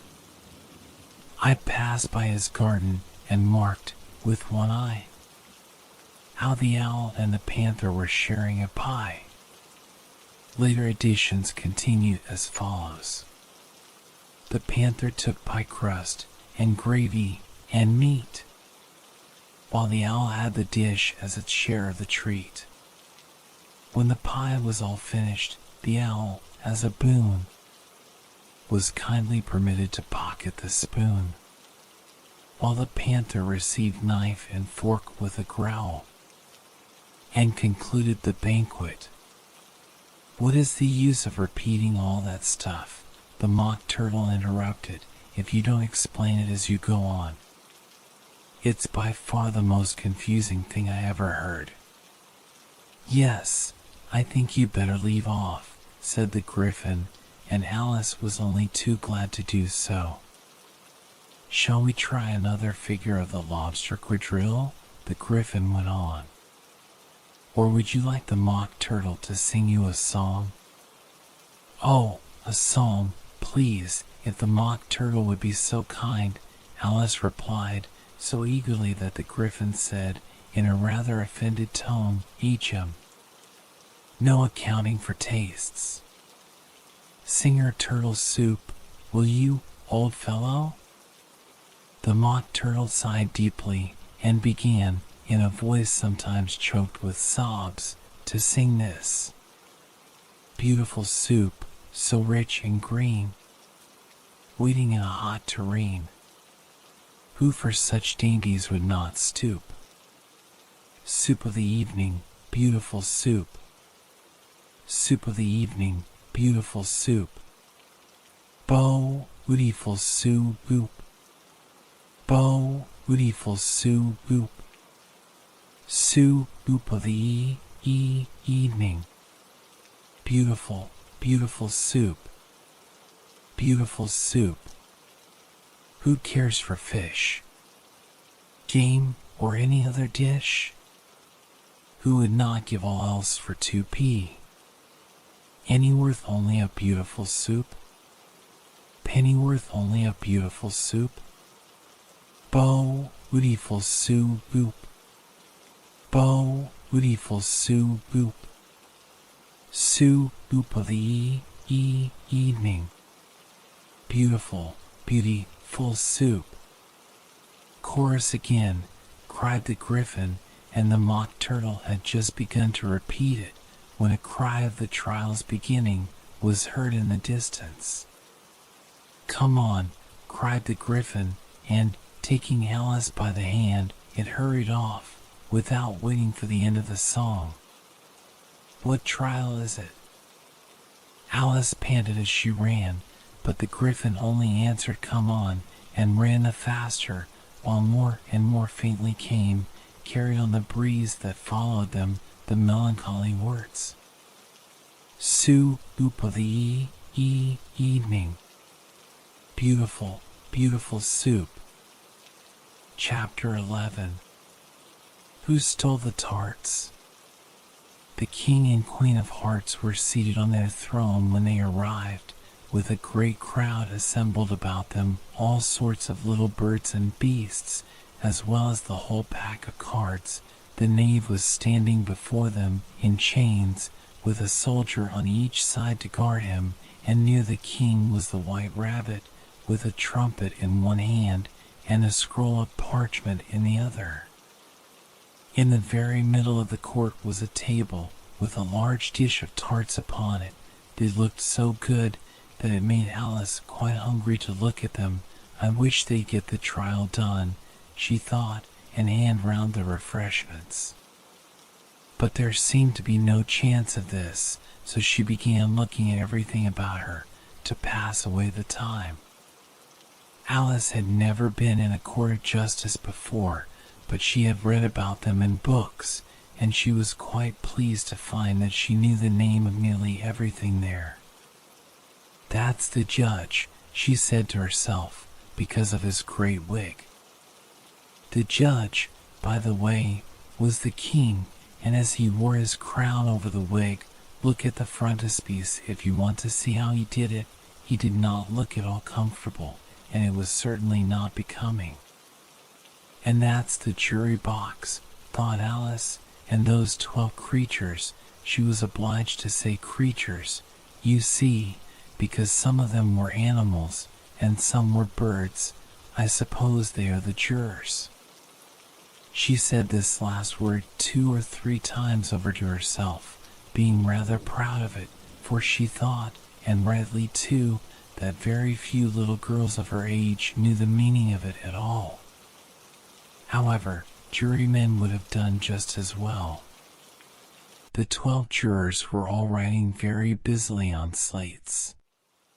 "What are they doing?" Alice whispered to the Griffin. "They can't have anything to put down yet, before the trial's begun." "They're putting down their names," the Griffin whispered in reply, for fear they should forget them before the end of the trial. "Stupid things." Alice began in a loud, indignant voice, but she stopped hastily, for the White Rabbit cried out, "Silence in the court," and the king put on his spectacles and looked anxiously round to make out who was talking. Alice could see, as well as if she were looking over their shoulders, that all the jurors were writing down stupid things on their slates, and she could even make out that one of them didn't know how to spell stupid, and then he had to ask his neighbor to tell him. "A nice muddle their slates will be in before the trial's over," thought Alice. One of the jurors had a pencil that squeaked. This, of course, Alice could not stand, and she went round the court and got behind him, and very soon found an opportunity of taking it away. She did it so quickly that the poor little juror, it was Bill, the lizard, could not make out at all what had become of it, so, after hunting all about for it, he was obliged to write with one finger for the rest of the day, and this was of very little use, as it left no mark on the slate. "Harold, read the accusation," said the king. On this the White Rabbit blew 3 blasts on the trumpet, and then unrolled the parchment scroll and read as follows. "The Queen of Hearts, she made some tarts, all on a summer day. The Knave of Hearts, he stole those tarts, and took them quite away. Consider your verdict," the king said to the jury. "Not yet, not yet," the rabbit hastily interrupted. "There's a great deal to come before that." "Call the first witness," said the king, and the White Rabbit blew 3 blasts on the trumpet and called out, "First witness." The first witness was the Hatter. He came in with a teacup in one hand and a piece of bread and butter in the other. "I beg pardon, your Majesty," he began, "for bringing these in, but I hadn't quite finished my tea when I was sent for." "You ought to have finished," said the king. "When did you begin?" The Hatter looked at the March Hare, who had followed him into the court, arm in arm with the Dormouse. 14th of March, I think it was," he said. 15th, said the March Hare. 16th, added the Dormouse. "Write that down," the king said to the jury, and the jury eagerly wrote down all 3 dates on their slates, and then added them up and reduced the answer to shillings and pence. "Take off your hat," the king said to the Hatter. "It isn't mine," said the Hatter. "Stolen," the king exclaimed, turning to the jury, who instantly made a memorandum of the fact. "I keep them to sell," the Hatter added as an explanation. "I've none of my own. I'm a Hatter." Here the Queen put on her spectacles and began staring at the Hatter, who turned pale and fidgeted. "Give your evidence," said the King, "and don't be nervous, or I'll have you executed on the spot." This did not seem to encourage the witness at all. He kept shifting from one foot to the other, looking uneasily at the Queen, and in his confusion he bit a large piece out of his teacup instead of the bread and butter. Just at this moment Alice felt a very curious sensation, which puzzled her a good deal until she made out what it was. She was beginning to grow larger again, and she thought at first she would get up and leave the court, but on second thoughts she decided to remain where she was as long as there was room for her. "I wish you wouldn't squeeze so," said the Dormouse, who was sitting next to her. "I can hardly breathe." "I can't help it," said Alice very meekly. "I'm growing." "You've no right to grow here," said the Dormouse. "Don't talk nonsense," said Alice more boldly. "You know you're growing too." "Yes, but I grow at a reasonable pace," said the Dormouse, "not in that ridiculous fashion." And he got up very sulkily and crossed over to the other side of the court. All this time the Queen had never left off staring at the Hatter, and, just as the Dormouse crossed the court, she said to one of the officers of the court, "Bring me the list of the singers in the last concert," on which the wretched Hatter trembled so that he shook both his shoes off. "Give your evidence," the King repeated angrily, "or I'll have you executed, whether you're nervous or not." "I'm a poor man, Your Majesty," the Hatter began in a trembling voice, "and I hadn't begun my tea, not above a week or so, and what with the bread and butter getting so thin, and the twinkling of the tea." "The twinkling of the what?" said the King. "It began with the tea," the Hatter replied.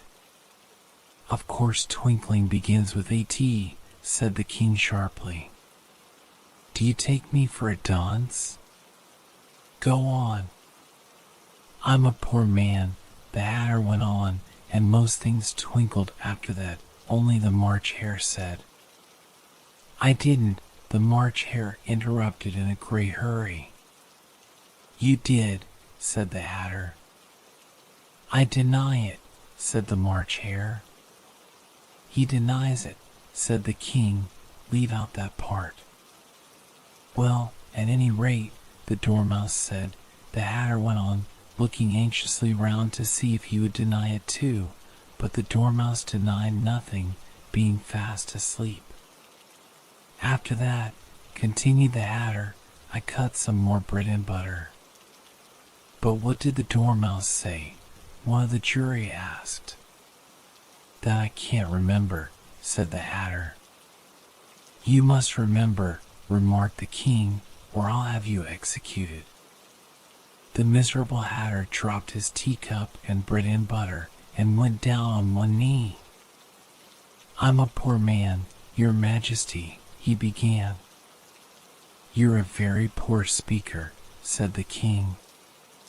Here one of the guinea pigs cheered, and was immediately suppressed by the officers of the court. As that is rather a hard word, I will just explain to you how it was done. They had a large canvas bag, which tied up at the mouth with strings. Into this they slipped the guinea pig head first, and then sat upon it. "I'm glad I've seen that done," thought Alice. "I've so often read in the newspapers, at the end of trials, there was some attempts at applause, which was immediately suppressed by the officers of the court, and I never understood what it meant till now. If that's all you know about it, you may stand down," continued the King. "I can't go no lower," said the Hatter. "I'm on the floor, as it is." "Then you may sit down," the king replied. Here the other guinea pig cheered and was suppressed. "Come, that finished the guinea pigs," thought Alice. "Now we shall get on better." "I'd rather finish my tea," said the Hatter, with an anxious look at the Queen, who was reading the list of singers. "You may go," said the King, and the Hatter hurriedly left the court, without even waiting to put his shoes on. "And just take his head off outside," the Queen added to one of the officers, but the Hatter was out of sight before the officer could get to the door. "Call the next witness," said the King. The next witness was the Duchess's cook. She carried the pepper box in her hand, and Alice guessed who it was even before she got into the court by the way the people near the door began sneezing all at once. "Give your evidence," said the King. "Shan't," said the cook. The King looked anxiously at the White Rabbit, who said in a low voice, "Your Majesty must cross-examine this witness." "Well, if I must, I must," the King said with a melancholy air, and, after folding his arms and frowning at the cook till his eyes were nearly out of sight, he said in a deep voice, "What are tarts made of?" "Pepper, mostly," said the cook. "Treacle," said a sleepy voice behind her. "Collar that dormouse," the Queen shrieked out. "Behead that dormouse." "Turn that dormouse out of court." "Suppress him." "Pinch him." "Off with his whiskers."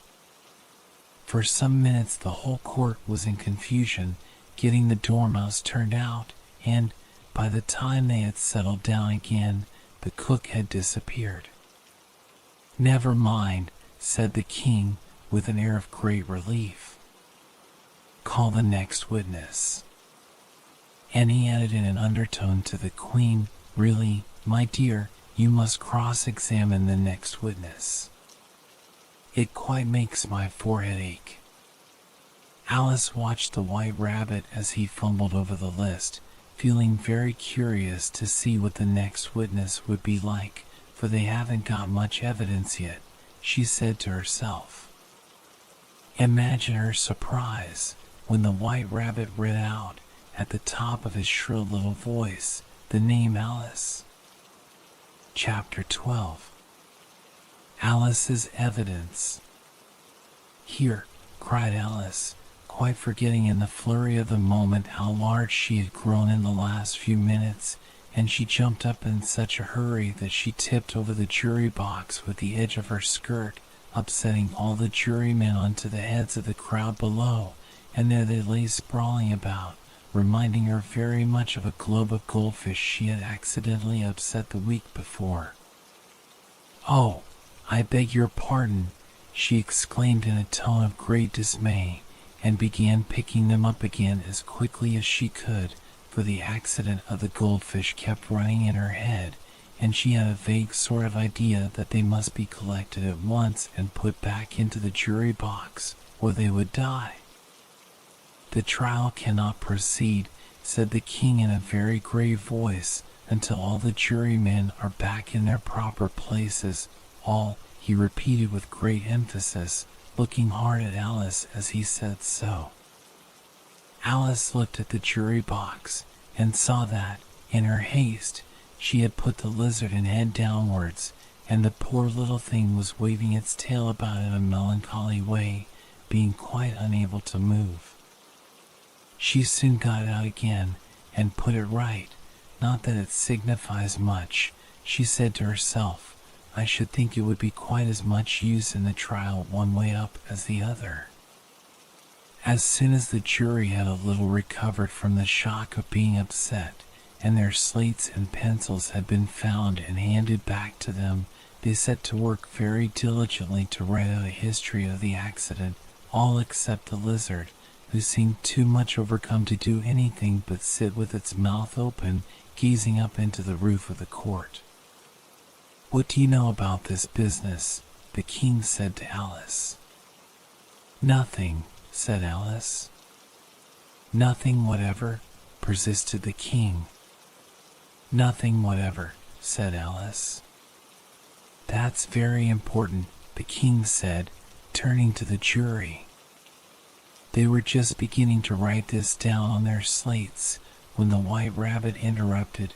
"Unimportant, Your Majesty means, of course," he said in a very respectful tone, but frowning and making faces at him as he spoke.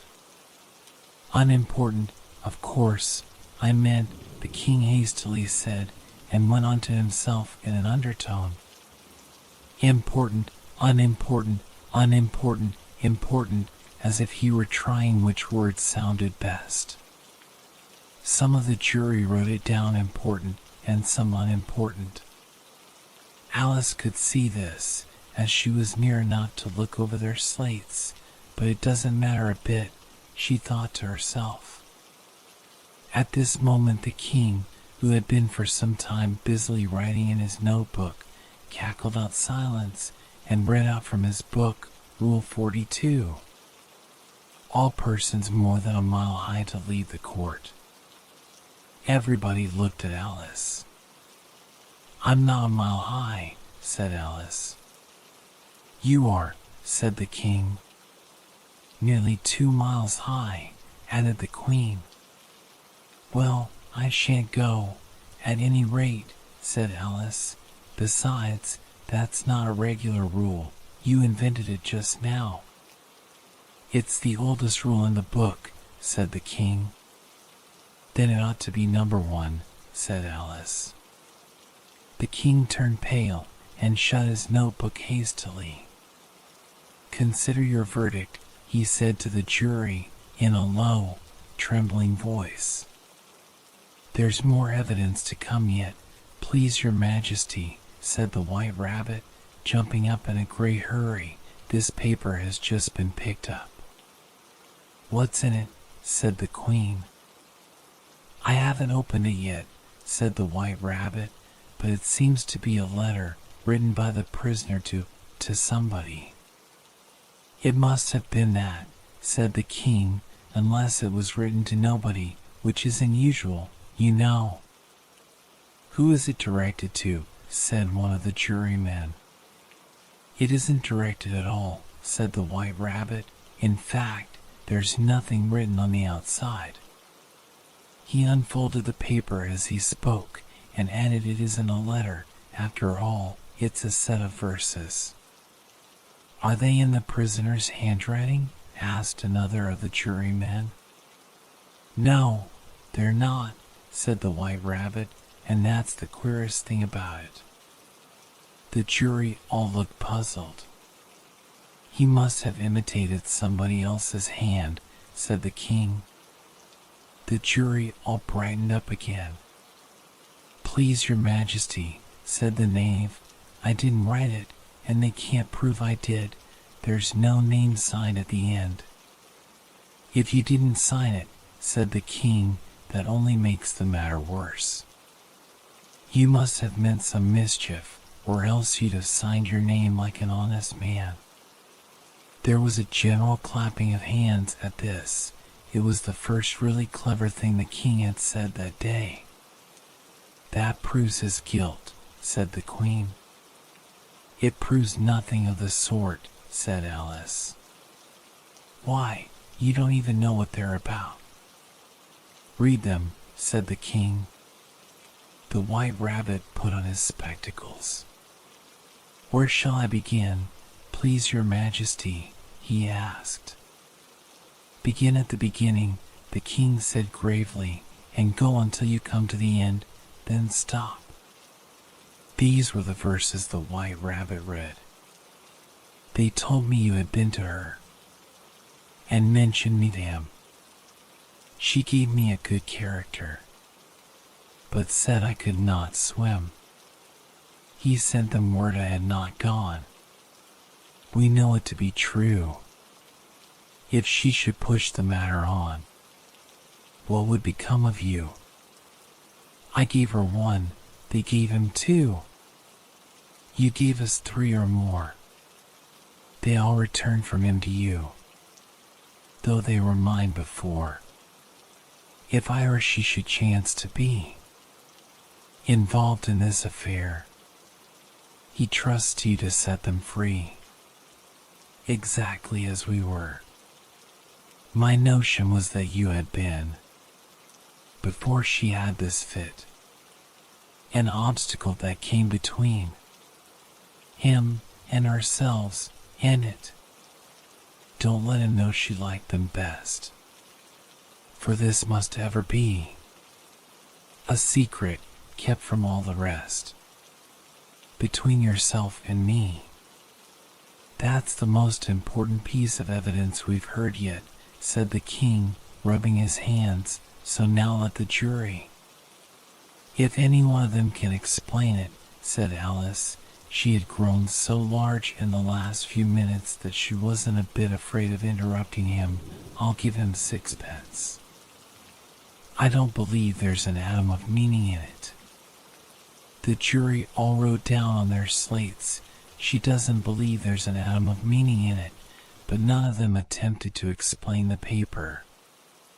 If there's no meaning in it, said the king, that saves a world of trouble, you know, as we needn't try to find any. And yet I don't know, he went on, spreading out the verses on his knee, and looking at them with one eye. I seem to see some meaning in them, after all. Said I could not swim. You can't swim, can you? He added, turning to the knave. The knave shook his head sadly. Do I look like it? He said. Which he certainly did not, being made entirely of cardboard. All right, so far, said the king, and he went on muttering over the verses to himself. We know it to be true.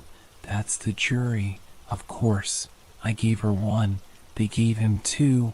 Why, that must be what he did with the tarts, you know. But it goes on, they all returned from him to you, said Alice.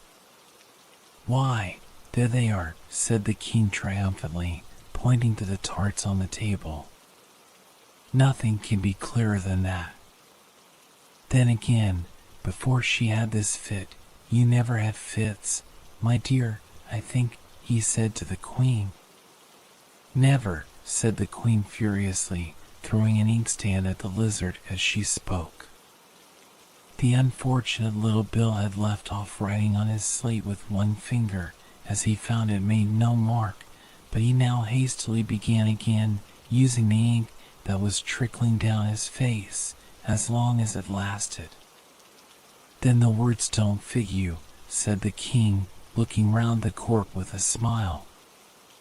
There was a dead silence. It's a pun, the king added in an offended tone, and everybody laughed.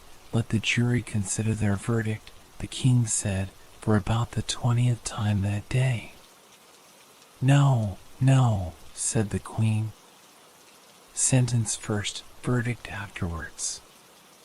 Stuff and nonsense, said Alice loudly. The idea of having the sentence first. Hold your tongue, said the queen, turning purple. I won't, said Alice. Off with her head, the queen shouted at the top of her voice. Nobody moved. Who cares for you, said Alice. She had grown to her full size by this time. You're nothing but a pack of cards. At this the whole pack rose up into the air and came flying down upon her. She gave a little scream, half of fright and half of anger, and tried to beat them off, and found herself lying on the bank with her head in the lap of her sister, who was gently brushing away some dead leaves that had fluttered down from the trees upon her face. Wake up, Alice dear, said her sister. Why, what a long sleep you've had. Oh, I've had such a curious dream, said Alice, and she told her sister, as well as she could remember them, all these strange adventures of hers that you have just been reading about, and when she had finished, her sister kissed her and said, "It was a curious dream, dear, certainly, but now run into your tea, it's getting late." So Alice got up and ran off, thinking while she ran, as well she might, what a wonderful dream it had been. Her sister sat still just as she left her, leaning her head on her hand, watching the setting sun, and thinking of little Alice and all her wonderful adventures, till she too began dreaming after a fashion, and this was her dream. First, she dreamed of little Alice herself, and once again the tiny hands were clasped upon her knee, and the bright eager eyes were looking up into hers. She could hear the very tones of her voice, and see that queer little toss of her head to keep back the wandering hair that would always get into her eyes. And still as she listened, or seemed to listen, the whole place around her became alive with the strange creatures of her little sister's dream.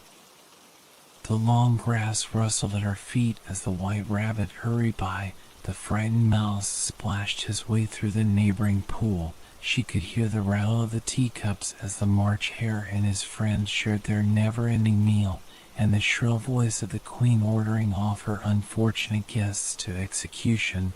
Once more the pig baby was sneezing on the Duchess's knee, while plates and dishes crashed around it.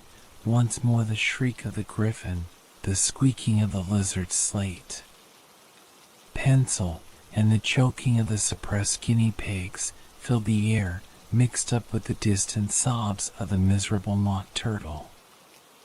So she sat on, with closed eyes, and half believed herself in Wonderland, though she knew she had but to open them again, and all would change to dull reality. The grass would be only rustling in the wind, and the pool rippling to the waving of the reeds. The rattling teacups would change to tinkling sheep bells, and the Queen's shrill cries to the voice of the shepherd boy, and the sneeze of the baby, the shriek of the griffin, and all the other queer noises would change, she knew, to the confused clamor of the busy farmyard, while the lowing of the cattle in the distance would take the place of the mock turtle's heavy sobs. Lastly, she pictured to herself how this same little sister of hers would, in the after-time, be herself a grown woman, and how she would keep, through all her riper years, the simple and loving heart of her childhood, and how she would gather about her other little children, and make their eyes bright and eager with many a strange tale, perhaps even with the dream of Wonderland of long ago, and how she would feel with all their simple sorrows, and find a pleasure in all their simple joys. Remembering her own child life and the happy summer days,